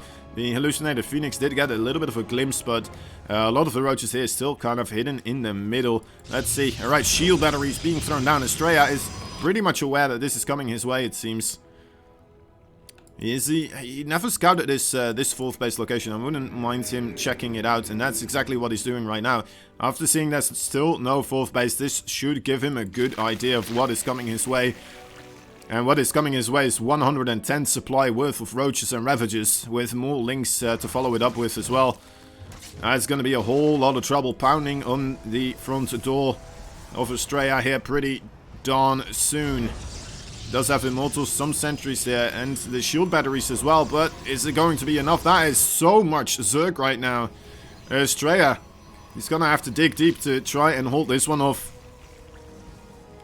And they're not even going to attack the base to begin with all the shield batteries, it looks like. No? Okay, he is rotating back towards that 3rd base now. In he comes, does want to make use of this bigger choke area here. Nice force fields though, and Estrella manages to, you know what, already kill off an enormous portion of that army here. The gateway is a good way of blocking the forces here as well. Gooping on the gateway is a good choice here from True, trying to delay any type of reinforcements from coming in here. And you know what, Estrella, he looks very solid right now.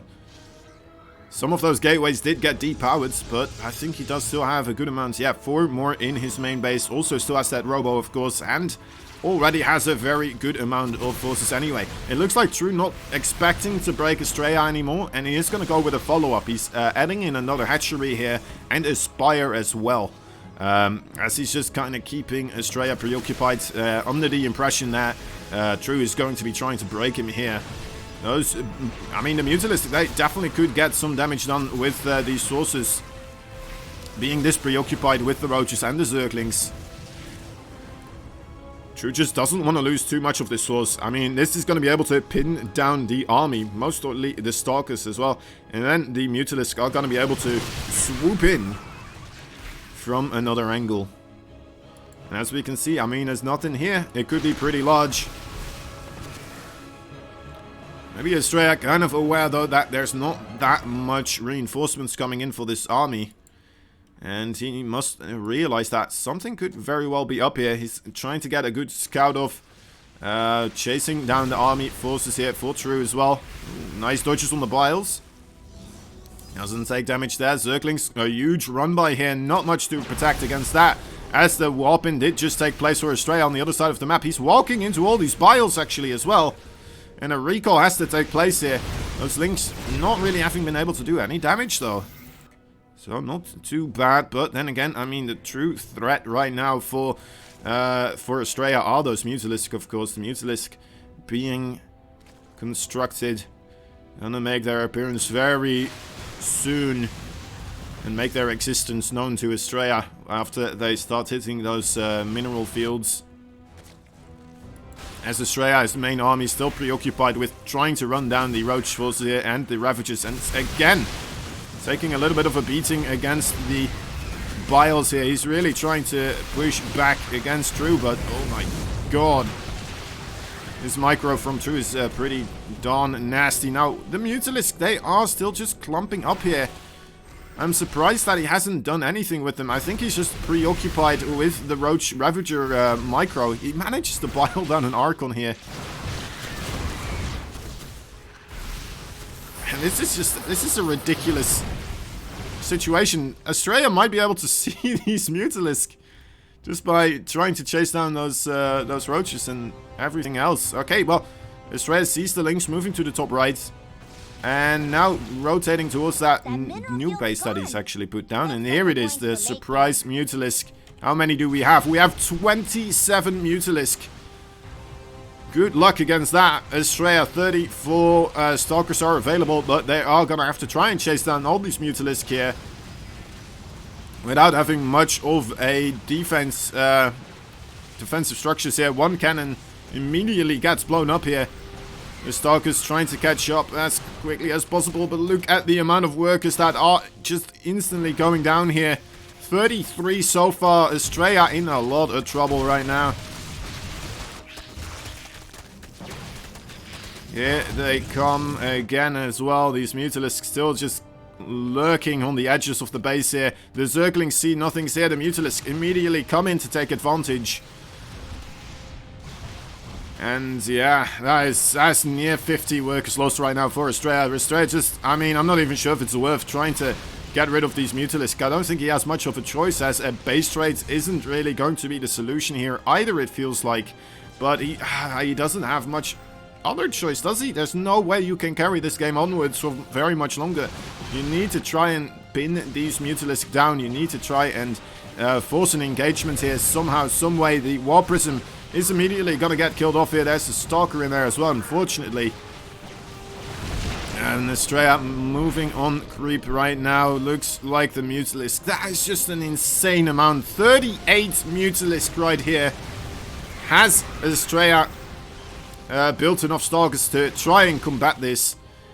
He is torn between these two places as well. He's not quite sure what he's supposed to do. The Stalks are going to move backwards, trying to get rid of those Mutalisks. At the same time, moving in with his Immortals and Sentries. He knows he has to do some form of damage. There's no way he can, you know, sustain this amount of probe losses and then just be okay afterwards without doing something himself. Okay, he does manage to take out a base here, but I think, you know what, these Mutalisks just too high in supply. That is gonna be it here for Estrella, unfortunately, I would assume. There it is, yep, GG. Game number 1 going into True's favor. Estrella.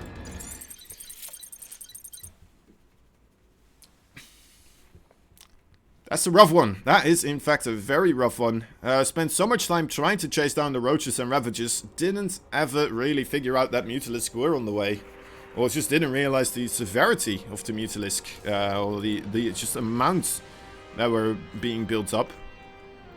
Let me see. Next map will be Empire. Another map that is, you know, pretty good for Mutalisk. There's a nice bit of dead space that you can make use of course. Not sure if we're going to see that again, though.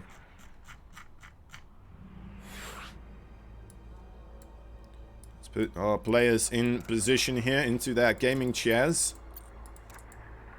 True is ready. Estrella's the go-go. Here we are. Here we are. Game number 2. Estrella on his last life here. Might be eliminated first of all. As the first player to get knocked out of the unofficial Code A tournaments here. Would be a sad day for Alpha Axis, of course, but you know what, True? It would be sad as well if True gets kicked out of the tournament. He is gonna go to military pretty soon. And, well, let's see if he can get things rolling here. Oh, that is the wrong one. Alright, sorry guys. Production professional. Anyway. In the bottom left side, on one more game that he needs to win right here. Is he going to be able to do it? It's Mr. True. I always said super. System Gaming. True. His opponent. In the top right side, it's a Red Protoss. He's fighting for Alpha X. He is Estrella.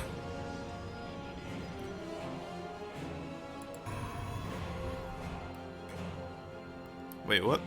Okay, yeah, okay. Wait, what? I'm not sure if he wants to hide here, or if he wants to go in... he should go over here, right? Pretty soon. I'm assuming he will. He made a hatchery, first of all, in his second base. Okay, now he goes. Didn't want to show that drone too quickly. Otherwise, he might get probe blocks, I suppose. For a moment I thought he was just going to build a third base, or on the third base location, and then try to do something with like a spine push or something. I have not seen a spine push for so incredibly long. I don't think people do it anymore, do they? It's a shame. Spine pushes are a lot of fun. Just seeing those spines slowly wiggle their way forward and then just poking away at everything. I'm gonna go on ladder in the afternoon and I'm gonna do some spine pushing. So when you see me, you better be prepared. Alright, so yeah, Estrella here Needs to make those zealots to try and get rid of this hatchery on his front lawn. Always annoying, always a pesky thing to have happen, of course, but not much you can do about it right now. Only 2 zealots though, and a adept coming in here. Stargate's going to be the choice for Estrella to remedy this situation potentially. Cancel on the hatchery. Didn't let it finish. And yo, wow, alright. Gets a full scout here now as well because of this. That's pretty darn cool. Estrella realizing he has to try and get across the map now as well with his units to try and, first of all, get some scouting and perhaps do some damage of his own, as he is, I'd say, a little bit behind right now.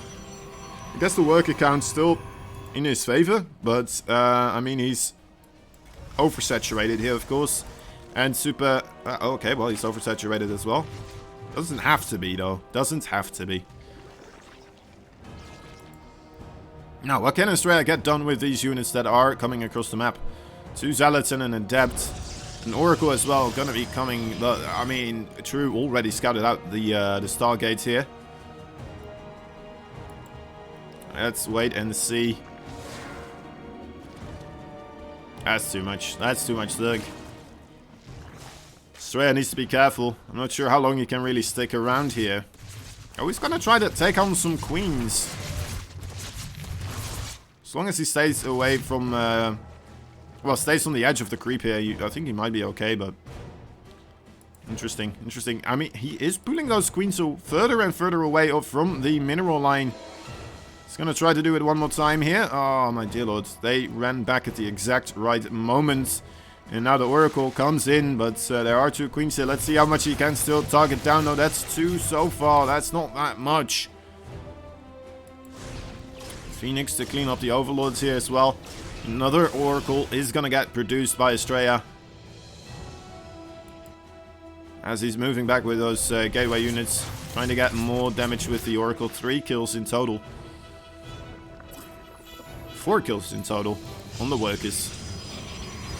Right, of course the drone over here as well. The hatchery drone. Okay, the Phoenix is killing off some overlords. That has some nice value here. Estrella is still ahead on the worker count. And he does have that second base rolling now. So, you know what? In the end, after all has been said and done, he's doing alright. I think he is actually in a pretty okay spot here.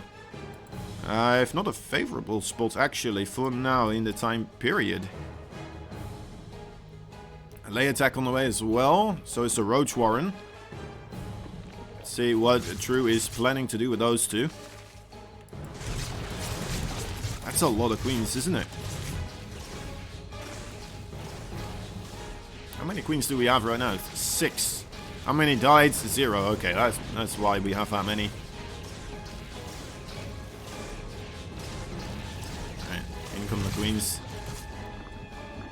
The queens saved the overlords. Let's say, well, alright, it didn't work. I tried to do the God save the queen thing, but then the queen saves the overlords, but it didn't sound as cool as I thought it did. Anyway, Spire from True here. That is unexpected, honestly. It's not scouted yet for Estrella. And... well, there are 2 oracles on the way towards that main base. Might be able to get a good glimpse into this situation. But with the Stargates already up, I mean, he's not producing any more Phoenixes. So maybe that is why. Or just because of the severe amount of damage he managed to do with the other one. There are a couple of drones here. Only a single queen over here to try and defend. And Estrella, because of this, gets a good amount of kills. 4 more drones on the menu for those oracles. Gonna have some nice protein in their mix right now. And it's third base for True. I mean, it does seem like it's a little bit slow on actually starting to mine here, right? Be available. Okay, Estrella sees the Spire now as well. Gets the full scout here. And there we go. Immediately starts up the Phoenix production again as well. That is actually exactly what he was missing in that previous game. And now he's going to be able to see this coming up. He even makes a second Stargate. He's adding in the upgrade for the Phoenixes as well. The weapon upgrade. Okay, it's gonna come down to how much True is actually going to invest into these Mutalisk. Out they go towards the red base. It's a lot of Mutalisk. Well, 8 really. How many Phoenixes? There's 3 Phoenixes. Okay, I think the 3 Phoenixes should be able to deal with this, right? As long as the micro isn't abysmal from Estrella here, and I don't think that will be the case, as Estrella is Estrella, of course. There we go. Flying into that shield battery. I suppose True also very good at his Mutalisk control, but still. Really didn't find anything there. Now, ooh, adding in Corruptus immediately afterwards. Fleet Beacon on the way. And the Hydralisk then as well. It's interesting. So, True just getting a lot more stuff. I think, you know, going for the Hydra is not a bad call. Adding in the Corruptus as well. I think that is kind of just trying to make sure that the Mutalisk still gain a little bit of value here, right? And they won't be just gunned down by those Phoenixes. Making sure that that investment isn't just absolutely nothing. Because, I mean, 8 Mutas, that is 800 minerals and 800 gas. That's a lot of dough to have spent on something that really didn't do anything. And just got counted afterwards. And a Lurker Den on the way here as well. Australia not aware of this just yet, but with the Fleet Beacon there and the Phoenixes, I think, you know, he could be in a potentially pretty reasonable spot against this. Has to drop that Queen immediately with those Corruptors on his in his face there. Ground forces for Australia now moving out as well. I think he's feeling pretty comfortable with the amount of forces that he saw on the other side of the map, and he's going to try to bust a move here through the creep, little tiny creep patch here actually. Full True. Now, there are Hydralisks. There's no Lurkers just yet. Lurkers would have been absolutely amazing against this. But actually, that's a lot of Roaches and already Hydras and the Mutalisk as well. I don't think Australia's going to be able to really break anything here, except maybe it's going to provide an opportunity for the Phoenixes to come in and start dealing actual damage here. And there we go. There's the Workers getting gunned down. Well played there from Australia. And gets the hell out of dodge. Killing off some of those Mutalisk as well, actually. Well played to our Red Protoss. The American still being a pesky person here for True. Let's see if you can hold on though. This is quite a scary force, especially with those Lurkers. I'm not sure if there's an observer here. I'm not even sure if Australia is aware that the... okay, well, he did use the... Revelation there. Okay, he's holding. Oh, 3 more Lurkers coming in here. Those would have been very useful a little bit earlier on, but I think, you know what, Estrella may have just overcommitted there a little bit too much on the open side of the map here. And he's gonna get punished quite heavily. Losing an immense portion of his army. That is not what you want to have happen, as the Protoss, of course. And now True just starting to re-max on those links and get, well, max out. Well, getting back to the same amount of overall supply that he had with those links, making more Ravagers now as well. Those Lurkers definitely very much worth their weight in gold, or minerals, as they say, golden minerals in StarCraft 2, of course. Yeah, this could very well be the end here for Australia. Of course, this is his final moment. If he doesn't hold on here, he's going to be kicked out of the Code A, the unofficial one. But still, I mean, that's going to be a bit of a sad moment in time here for him. Needs to figure something out. He's trying to assemble something, anything that he can grab right now. He needs to have it and to help out with this situation. There's a single Immortal, though.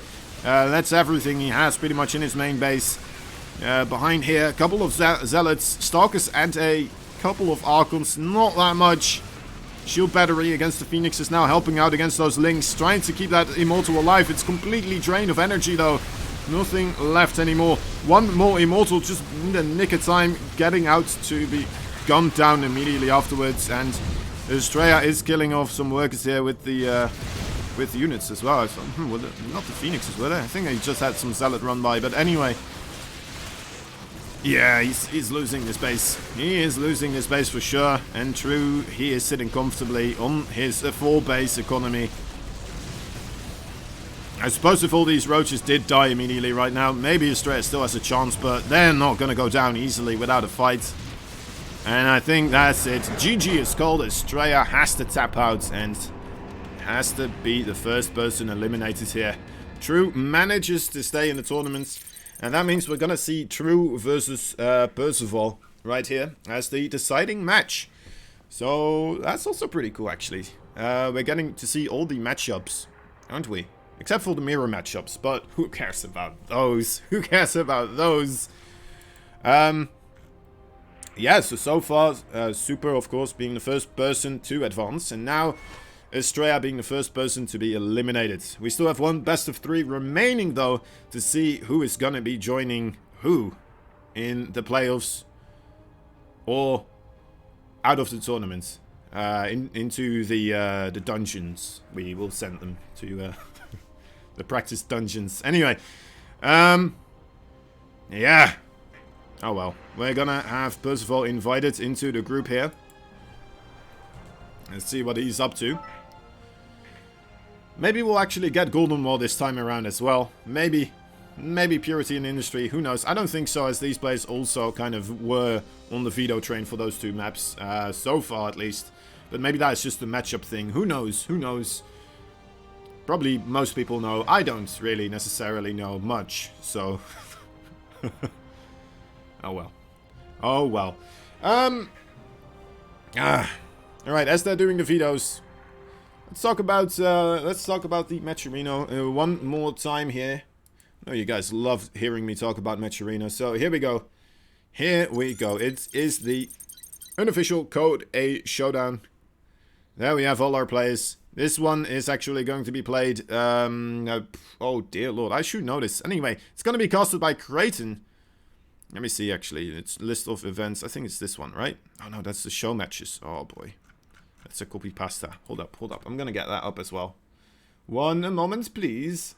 One moment, please. There it is. Okay. Et voila. Et voila. There it is. Monday. It is Monday, and the other one is on Wednesday. Alright, so there you have the information. Right here. I can zoom in for you guys as well if you want. If you're on your phone, there you go. Doesn't look as good on the thing, but anyway, yeah, it's Chance, Dynamite, Sort of, and Zaun coming up right then and there, so definitely something to look forward to. Anyway, what you can do over here, we've used up all the codes, so thank you so much for that, guys. That is very much appreciated, but... still, there's some quests you could do potentially, and if you want, you know, there's always a replay pack you can buy. Get all the replays from the series here for $5. It's pretty much a expensive cup of coffee, but that is still a cup of coffee. And there's also a caster's tip jar. If you feel like the caster is doing a good job, then that's the place to be. All right. Anyway, let's see if they've already done that vetoing. As that is what we're waiting for right now, of course. I don't think they have. Interesting. Interesting. Alright. Gonna have to wait still.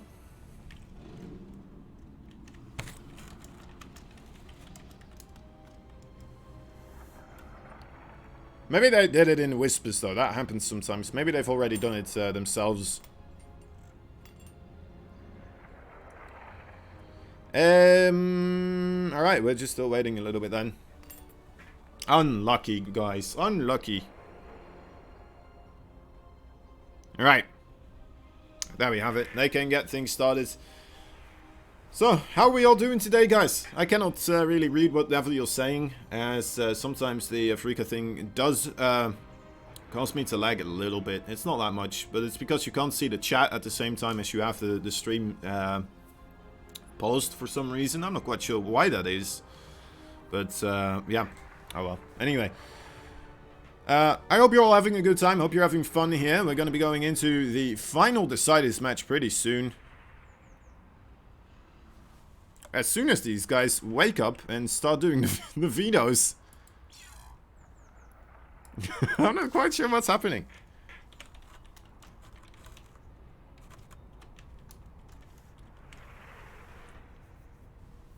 Okay, so True Vito's Go-Go. That's an interesting one. I've not heard about this map.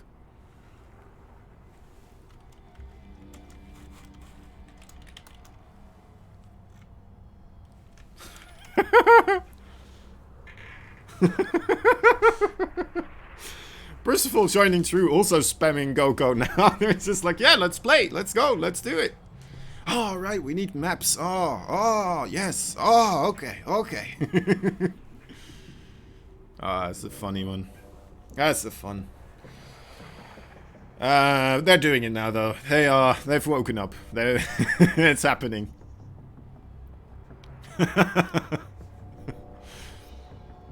It took them a little bit here, but we have things sorted again. It looks like Purity and Golden Wall again both being kicked out here. Percival doesn't appreciate those maps. It looks like banning both of them at the same time. Simulacrum, Second Dream, and the last one will be Eternal Empire then. Alright, alright, so Simulacrum, here we come. Let's get this one hosted up.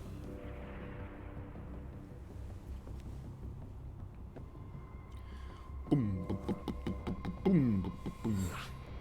Let me see actually what else we have coming up. Oh, actually, yeah, tomorrow on the Alpha X Twitch we will have the Junior Cup as well, right? So if you are interested in seeing real up-and-comers, right? The youngsters of the scene trying to battle each other for dominance, that's the place to do it. That will be the place for you to be. And I believe it's like 15 years or younger you have to be. And you are not allowed to have reached 6k MMR within your career. Right, yeah, everything is... Oh. No! Shit.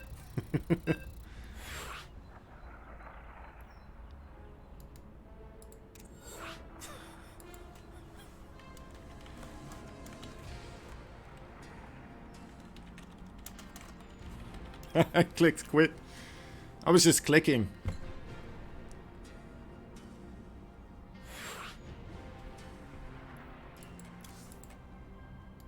Wait, hold up, hold up, hold up. This is embarrassing.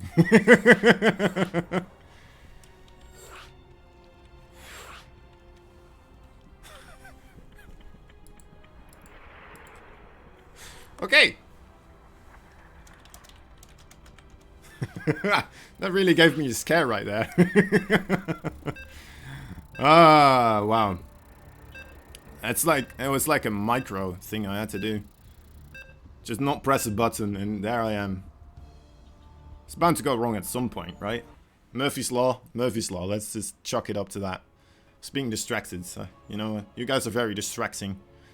I'm gonna blame this on you guys, even though I can't see you guys or read anything you're saying. Anyway. Oh boy. Game number 1.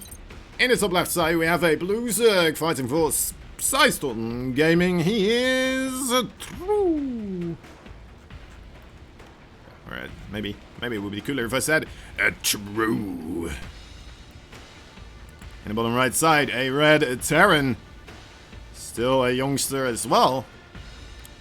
He is none other than Percival. Alright. Alrighty. We are having a quick hatchery from True, and we're having a what looks like to be a Reaper quick expand from Percival.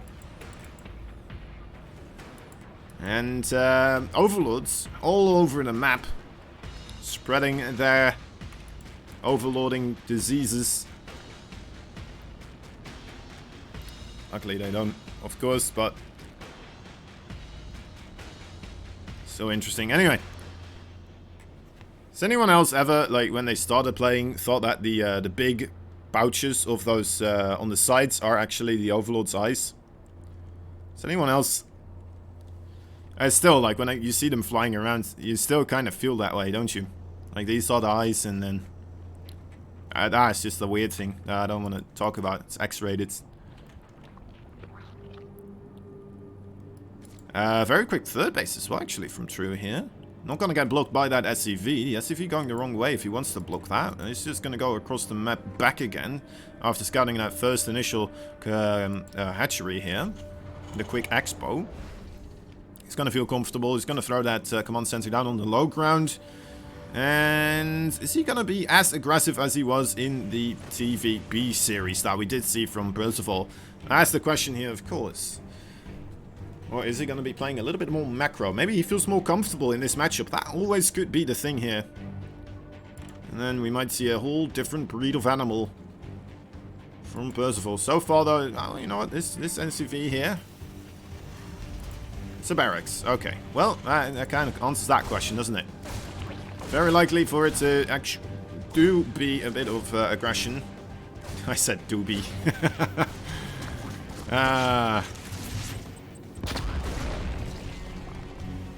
Anyway, yeah, second barracks on the way immediately. Getting that reactor as well. Looks like it will be for eventual Hellions here. I'm interested to see what else he's going to be doing with this. Is he going to go for Marauders or something like that? Might in a armory as well. That could be the case, of course. With these two barracks. No starport yet being created. And there is a reactor. So, okay. It will be Marines, it looks like. Second barracks. Still no starport. Gonna start quick stim, perhaps? Guess he still needs to make the tech level, of course, but interesting. You know what? I've just been kind of observing that, but at the same time, I mean, we do have this other thing happening, which is a whole bunch of links running in right here and just going to kill Percival. So you know what? That is a bit of a rough patch right here. It did take him a little bit before that factory was on the reactor, so only now has those two extra Hellions right here available. But you know what? He's gonna lose 7 workers so far. I think he holds here pretty reasonable. Doesn't take too much damage, considering the amount of Zerglings that were created. Yeah, I think that went okay. Well, that's 28 links. That is... How many more does he have right now? He only has 4 more, so... Actually, yeah, with now all these drones coming out as well at the same time, Percival... yeah, it might be a little bit pressured to try and get some damage dealt on the other side of the map here. Definitely. Actually, 12 SCVs, that is quite a bit, isn't it? That is quite a bit. Was not ready for that one. Didn't see it coming, and you know what? Neither did I. I was just kind of trying to figure out what he was doing.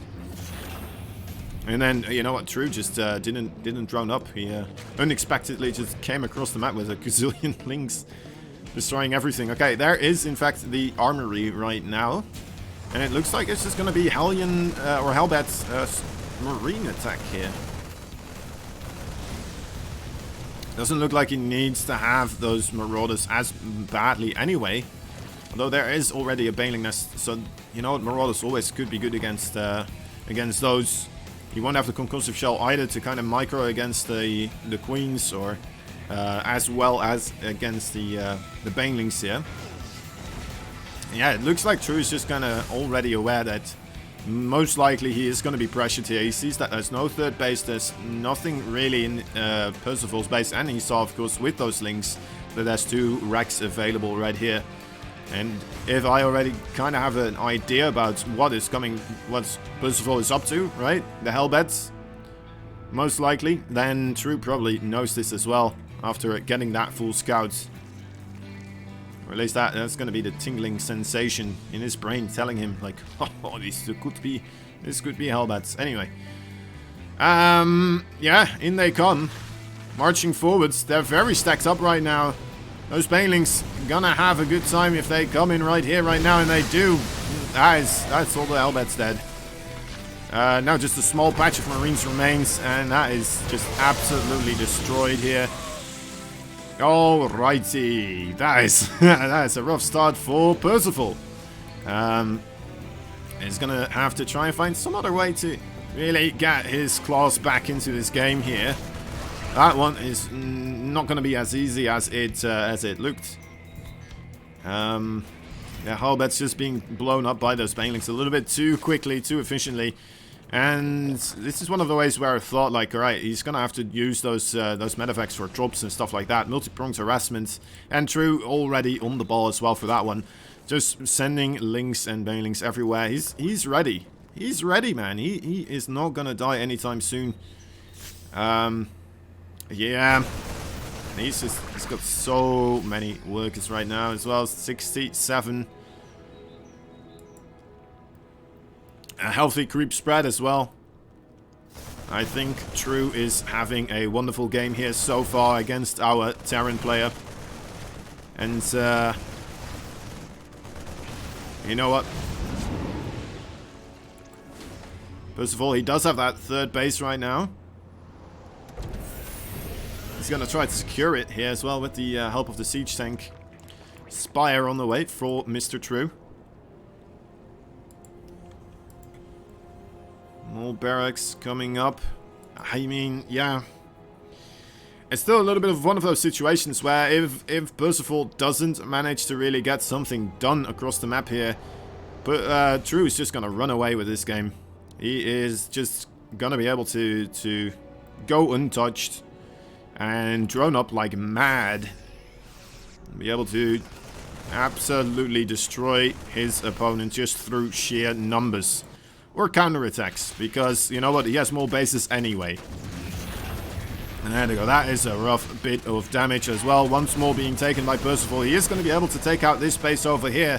But already True in the bottom left side, getting a replacement for space. Oh my god, the banelings need to be targeted down there. Okay, so nicely done there in the end. Percival trying to hold on here, but that's, again, a whole bunch of damage. And this is going to mean Percival's going to have to get a actual kill here with this army. Baneling speed about to finish up here. And there it is, it just finished. And I think that may have been the final chance for Percival to actually win this here. Needs incredible targeting on those banelings. They are not allowed to hit a single marine. The marines are picked up, and I think that's already the end of it as well. As the tank's now gonna die, and Percival once again having to retreat here. That's an oof. That is a big oof. Mutalisk in production now as well. 48 workers versus 72. Now, Terrans, they're tough to kill. That's right. They're tough to finish off. But, I mean, ultimately, I don't think we're going to see this Terran be struggled with by the Zerg to be killed off here. To be finished. As we see the Mutalisk now as well. Kind of closing in one of the single gaps that Percival perhaps still had to try and make a comeback happen here with just multi-pronged harassment, using those drops and continuously dodging and weaving his way through the other mineral patches. Or you know what, actually Mutalisk not that great in a straight up fight, so maybe that's going to work out in Percival's favor, but there's just too many lings and banelings on there. Creep spread coming back around as well. And True, again, just going to go for the counterattack here. Getting a free tank. Oh my god, the wall wasn't recreated here. Percival having the worst day of his life here. Jeez Louise. Okay, well, that's a dead base for Percival. Again, he needs to win this one. And, oh my god, the banelings get great connections here as well. That's it. That's it, Percival. GG. Has to be thrown out there. And that means True taking the first game here in the deciders match. Looking pretty good there. Looking pretty solid. Percival definitely not being able to scout the links coming in. Not being able to, well, first of all, either get a wall up on this natural. I don't even think you defend that with a wall. I think you just kind of want to have the Hellions in a good position. You want to be able to pull your SCVs away in time and stuff like that. And then just clean it up with the Hellions eventually without taking too many SCVs. SCV losses. Fortunately, that is not what happened there. No, sir. I thought it was okay-ish because there was such a big investment as well from True, of course, making those links. But I guess, you know what, it were just links. There were 28, right? 28 links. He still had his bases, he still had everything else he needed. And then just crushing the attack from Percival afterwards. Kind of already a bit of a bit of a GG moment there already if this were a regular ladder game. Okay, both players ready. Here we go, guys. Potentially the final game for today here. It's going to be played on Everdream. Let's hope Percival is going to be able to grab another victory here against his opponent. When I say another, I mean the first victory here against this opponent. Although, I guess you can only get 2 in total, of course, in a best of 3. Unless if you lose a game, which kind of still felt like a victory in a way. But I don't think he feels that way right now, so... I don't think a lot of people do in StarCraft. Anyway, I think people are more likely to make a win feel like a loss rather than a loss feel like a win. I think people are more accustomed to that. Anyway, in the top right side, we have the red Zerg fighting for Psystorm Gaming. He is none other than True. In the bottom left, a blue Terran. He is teamless right now. He's trying to prove himself in the unofficial Code A tournament here. Can he do it? Will he be able to get something done here? Not take the damage initially. He is Percival. Definitely seems a little bit of a weakness here, right? His crispness of the initial build doesn't seem to be completely there just yet, because as we saw previously as well, I mean, against Super when he was playing, he kept dying to the very early on Stalker aggression. Now that is something that just sometimes happens, right? It does definitely sometimes happen, but Percival, I mean, right here, I mean, against Super, he died twice against the early aggression of those Stalkers, and previous game again, we see him fall against the early aggression from True. Those links just marching across the map and absolutely destroying his economy. The SCV here, once again, not in time to... or not interested, actually, to start blocking our third base. Is going to be able to get plopped down there without much ado. There it is. It's going to mean that we get a command center on the low ground, though, of course. And no Reaper this time, actually. That's a big deal here. Means that, once again, Percival is going to be a little bit in the dark about what is happening on this other... on the other side of the map here. But it also means that he is going to be able to get a couple more of those Marines out. His factory is going to be a little bit quicker. And... alright, he's trying to find an Overlord there. There's no Overlords on that high ground ledge, though, this time around. And the Marines now marching out. Gonna get themselves an Overlord here, perhaps. Should be able to grab this one. And that's a nice bit of damage, actually, early on. These Zerglings going to be trying to march across the map as well at the same time. Going to try to find themselves something to nibble upon. And you know what? I think they might find these Marines trying to pick off the Overlords here. And the Overlord's safe now on that high ground. The scouting overall is going to get more difficult to do for True, I suppose. But, oh dear, you do not want to lose those early on Marines. That is, again, potentially a snowball in the works here. They're building a supply depot here. That's it's a bit brazen, isn't it? It's kind of like, all right, yeah, I got this. Don't worry, boys. I'll build a wall. It's gonna be okay. I know what to do. I know what's good against this. Killing off 3 workers here as well as a Marine. And those were just 6 links, weren't they? 6 links getting 3 workers and a Marine and a supply depot.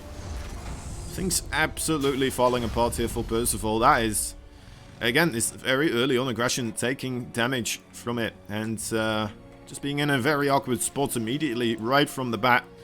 He's going to try to get a fusion call out.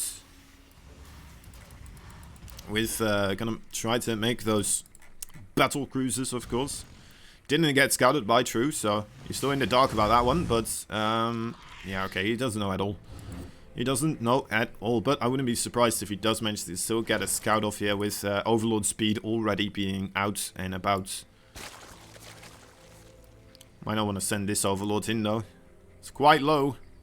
He's going to go for it anyway. You know what? Not that much anti-air here. Just a single Marine. Where's the Viking? Where did the Viking... oh, there he is. Alright, yeah, he's not in his place. So, again, a great scout here for True. Gonna be able to figure out what Percival's up to here.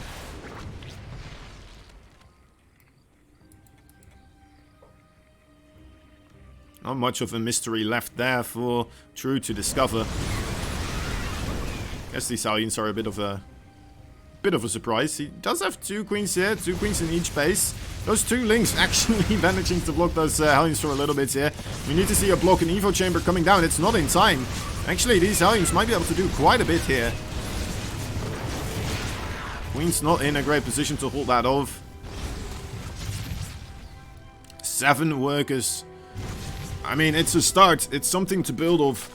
That's for sure, but still 7 workers. After having lost 3 yourself, I don't think that's too much of a redemption here for our blue Terran. He does have the battlecruiser almost ready to start teleporting across the map. So that might be a good moment in time for him to start having, you know what, with that small little initial bit of damage, might be able to build upon that. Equalizing things a little bit more so, but he still has a long road ahead of himself.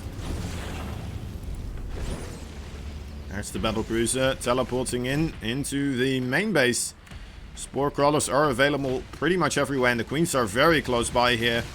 Now this is one of those positions where the battlecruiser is very easily gonna jump back and forth, or fly back and forth, I should say, between the main base and the second base. Instead, just gonna fly by the main base and be in a bit of trouble here. Yeah, I'm not sure if I like the movements of that battlecruiser there either. Honestly, it's so much dead space right here to abuse. And keep going back and forth between those 2 bases. But with the positioning of those queens, perhaps he didn't feel like there was an opportunity to do so. And you know what, he may be right. 4th base for True on the way here. He's just, he's chilling. He's feeling okay. He's getting himself a Spire now, trying to counter those battle cruisers. 2nd one on the way. Also Yamato cannons, so a little bit more of an investment here coming out for True. Battle cruiser still trying to do his thing.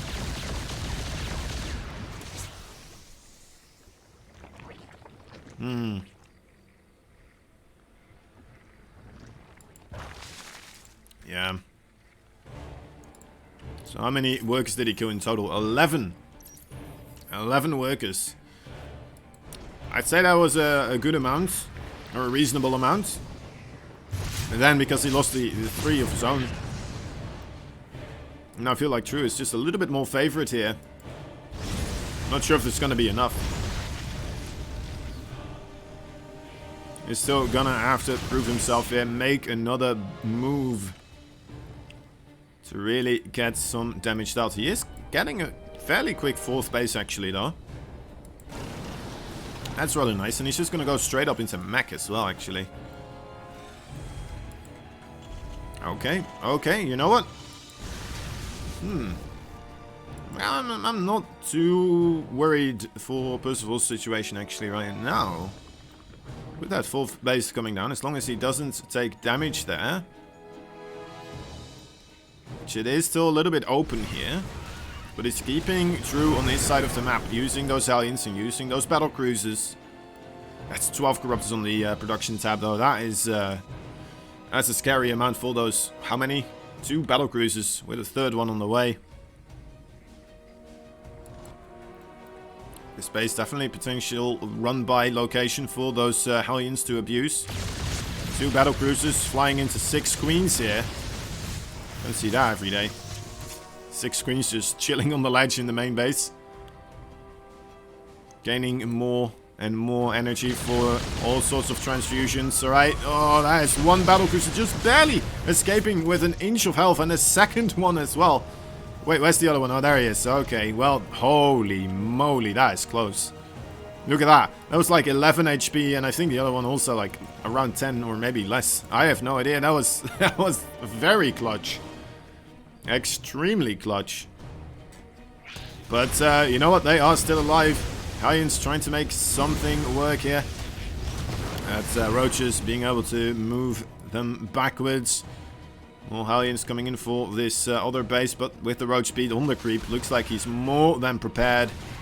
And the Queens again, just miraculously in the right spots at the right time. There's still two Hellions here. Can still one-shot drones. Wait, they don't anymore? Oh, I need the upgrade still, right? Okay. Well, then.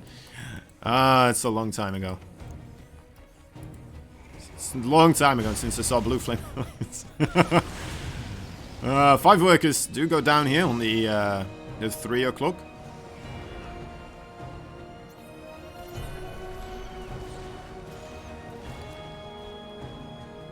Mistakes were made.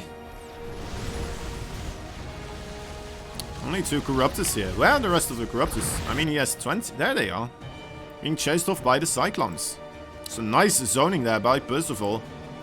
He's doing pretty well with this mech army here. Seeing him having the macro style he has right now is kind of making me wonder why he was being this aggressive in the other matches. Maybe we'll see the reason why later on. I mean, getting surrounded like this in the middle of the map on creep here is already a bit of a big oof here. He is getting quite a lot of damage dealt though on this side of the map. That's a whole lot of dead drones burning away. As the Corruptors are gonna fly back here, trying to save the day, but you know what, that base is a goner. And a TP out of there. Gonna be perfectly fine. First of all, having this base as well, with the Rich Vespian guys, the Planetary Fortress. I'm liking his position more and more so. He does, of course, still want to get a actual mech supply army here.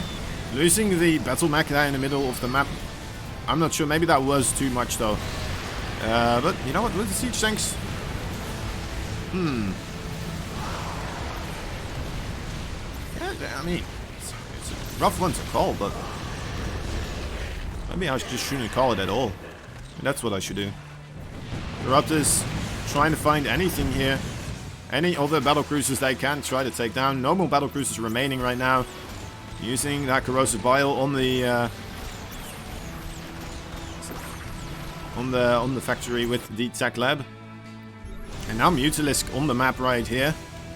After killing off all those battlecruisers, that's a pretty cool call actually. Going into the Mutalisk afterwards, a massive transition actually here. Only 8 Cyclones on the field right now, desperately trying to scramble up some Thors here. And that's why we saw the Corruptors also trying to take down one of those factories with the tech labs. It would mean that it's going to be even harder for Percival to try and make the adjustments to try and take on these Mutalisks. The Mutalisks absolutely relentlessly chasing down these Cyclones. They don't stand a chance. And the Mutalisk now just in the base. You know what? Also Widow Mines having been created here. Trying to scramble up anything. And imagine if Percival didn't get the scout off here. Oh my god, he kills the tech lab before the tunneling class is ready here. Mutalisk also magic boxing themselves, trying to get rid of those Thors. Nice little bit of micro here. But repair does come down on that third door. The Thor. More Mutalisk though. On top of those siege tanks. Man, this is a lot of damage being dealt. We need to see repair. No repair on that missile turret. I don't think repair would have mattered anyway either. That is, oh my dear lord. This is some pretty ballsy strategy from True that you don't see every day. Just a massive transition into Mutalisk against a mech Terran. And it's working out absolutely wonderfully for him right here, right now. There was no time for Percival really to adjust, and he is taking a beating right now. He's being shown all the corners of the room here. Trying a little bit of a run by with Halberts, unfortunately for him. Not targeting the drones there. And getting gunned down by those roaches. Oh, Thors though, I mean, the splash damage is insane if you do manage to get a good couple of shots. Those Mutalisks, they are a glass cannon after all, so losing all of them at the same time might still be a little bit too much for True to take in damage. But that was a marvelous play there. Look at the overall unit loss tab. Yeah, that is not where you want to be at with a mech Terran versus a Zerg. Pretty much close, especially if the Zerg hasn't even really gone into tier 3 units or lurkers or broodlords or anything super efficient.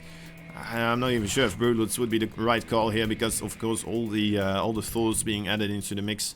But still, like, that is crazy. +3/+3 here on the armories. Potentially could be targeted down. A Widow Mine does go off. A single Widow Mine only, though. A Thor does come in as well to try and save the day. Roaches here. A bit overzealous, trying to get rid of that planetary fortress. Isn't gonna be that day to do so. Aliens trying to get more damage as well. You know what? You gotta try and do something here. You need to keep True on his side of the map. You cannot afford to have these Mutalisks just continuously rampaging across your lands and destroying everything here. More Hellions coming on in. Continuously being chased by roaches still. And swimming into Hellbats. The Mutalisk now gonna be able to take on that planetary though. So another loss for Percival. Losing 18 workers in the process there as well. I think Percival just wants to grab himself a max supply army. He just wants to get max and then try to make a final push here.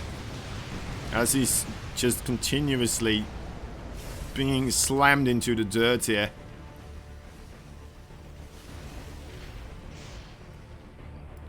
It's kind of benefiting for him in a way, right? Not having that many SCVs right now.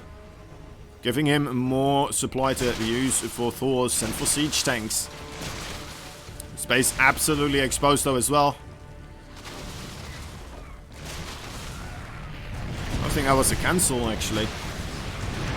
And, oh my dear lord. Alright, base trade time. Base trade raid time it is.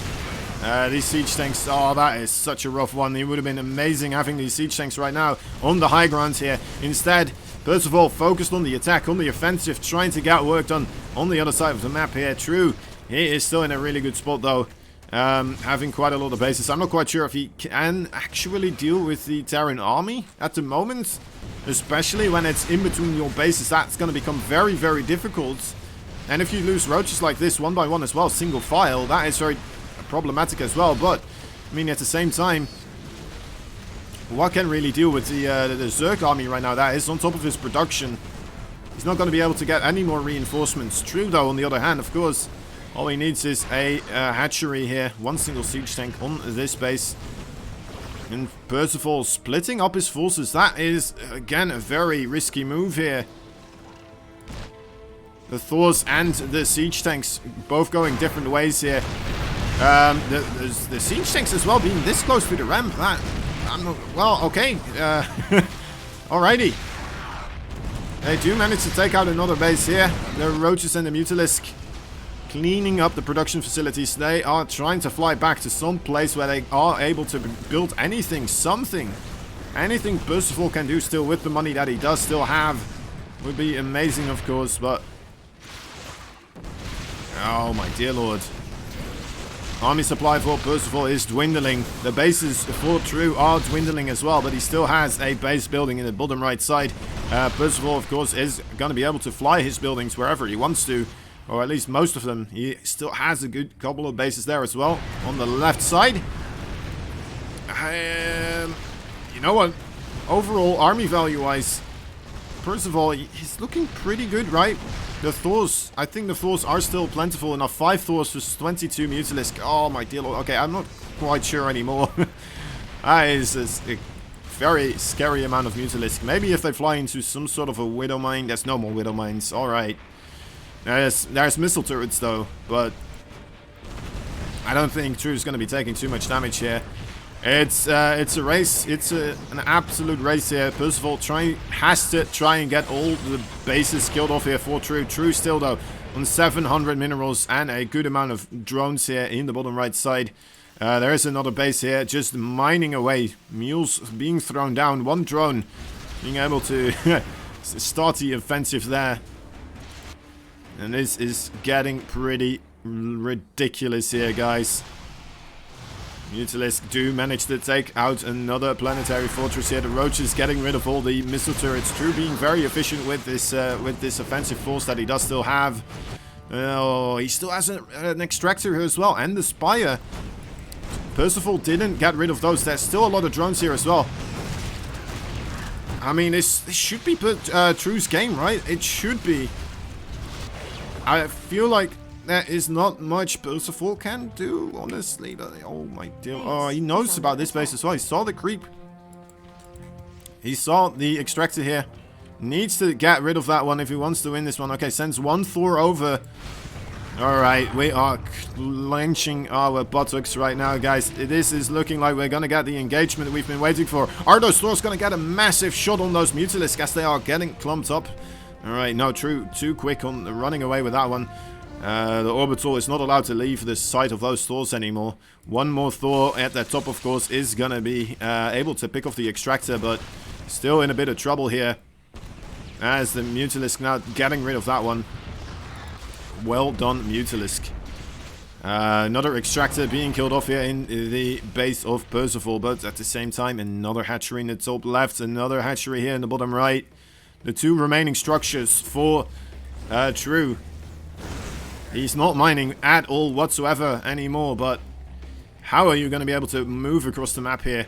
Especially with this orbital command center just roaming around as well still. How many drones? 4 drones are remaining, so, I mean, he can still make more hatcheries as well. That's the most difficult thing here. And, yeah, Percival, I don't blame him for trying to stick in here. Oh, he's gonna lose the command center. That's it. That's GG. Death by not having any buildings. True. Being able to win this one 2-0, and there we have it, guys. Well played by True. He's going to be able to move on towards the playoffs that will happen next Wednesday, next week, at the same time as we started today as well. Of course, on Monday, Creighton will be hosting the ever so lovely Group B with also just absolutely wonderful players. Let me get you guys in the scope again, just so we can kind of get that going. Let me see, where did I put it? Where did I put it? Did I close it? I didn't close it, right? I may have closed it. Oh, no, wait, it's here. It's here. We're fine. We're good. Okay, there it is. Okay. Whoa. Production. Yeah, alright. So, Group B, Chance, Dynamite, Sort of, and Zaun. All going to be taking place at the same time. Creighton's going to wake up at 3 a.m. in the morning here to cast that one. So you guys better be nice to him and help him out with a good viewership. Anyway, yeah, and then afterwards playoffs on Wednesday. Right here, Group A. We're done with this one now. Estrella and Percival, unfortunately for them, both being kicked out here as the first players. Super and True. Congratulations to them moving on through. And they're going to have to wait and see who they're going to be facing from this Group B. So, time to start your speculating. Time to start thinking about what matchups could be happening there. And yeah, that's going to be it, though, for me today, guys. Tomorrow on the Alpha X regular stream on the Twitch. I say regular, I mean, this one's pretty regular too. Anyway, on the Twitch side of things for Alpha X, we're going to be doing the Junior Cup. I believe it is Group A of the Junior Cup. I'm not completely sure who is playing right now, but they're all juniors. They're up-and-coming players, and the grassroots of the StarCraft 2 scene, of course. The players we're gonna have to pass on the torch to eventually at some point once we can no longer see the screen anymore because our eyes stopped working or something like that. Anyway, they are gonna be playing tomorrow at 7 p.m. Central Europe is summertime. And looking forward to that one. And then afterwards, of course, you know what? Code A Showdown continuing onwards. And yeah, anything else I need to mention here? Am I forgetting stuff? They are leaving the party. We're looking okay. We're looking okay. Guys, I'm gonna call it a day. I'm gonna go make myself some lovely food.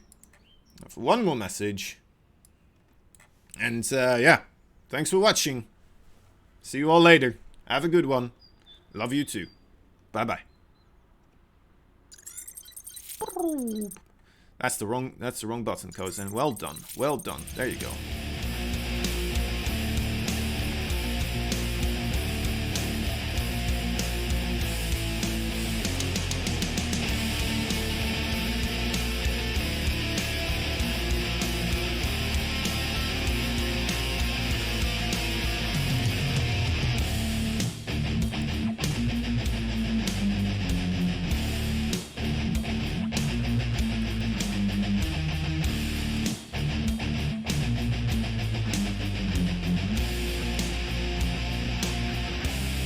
this ready.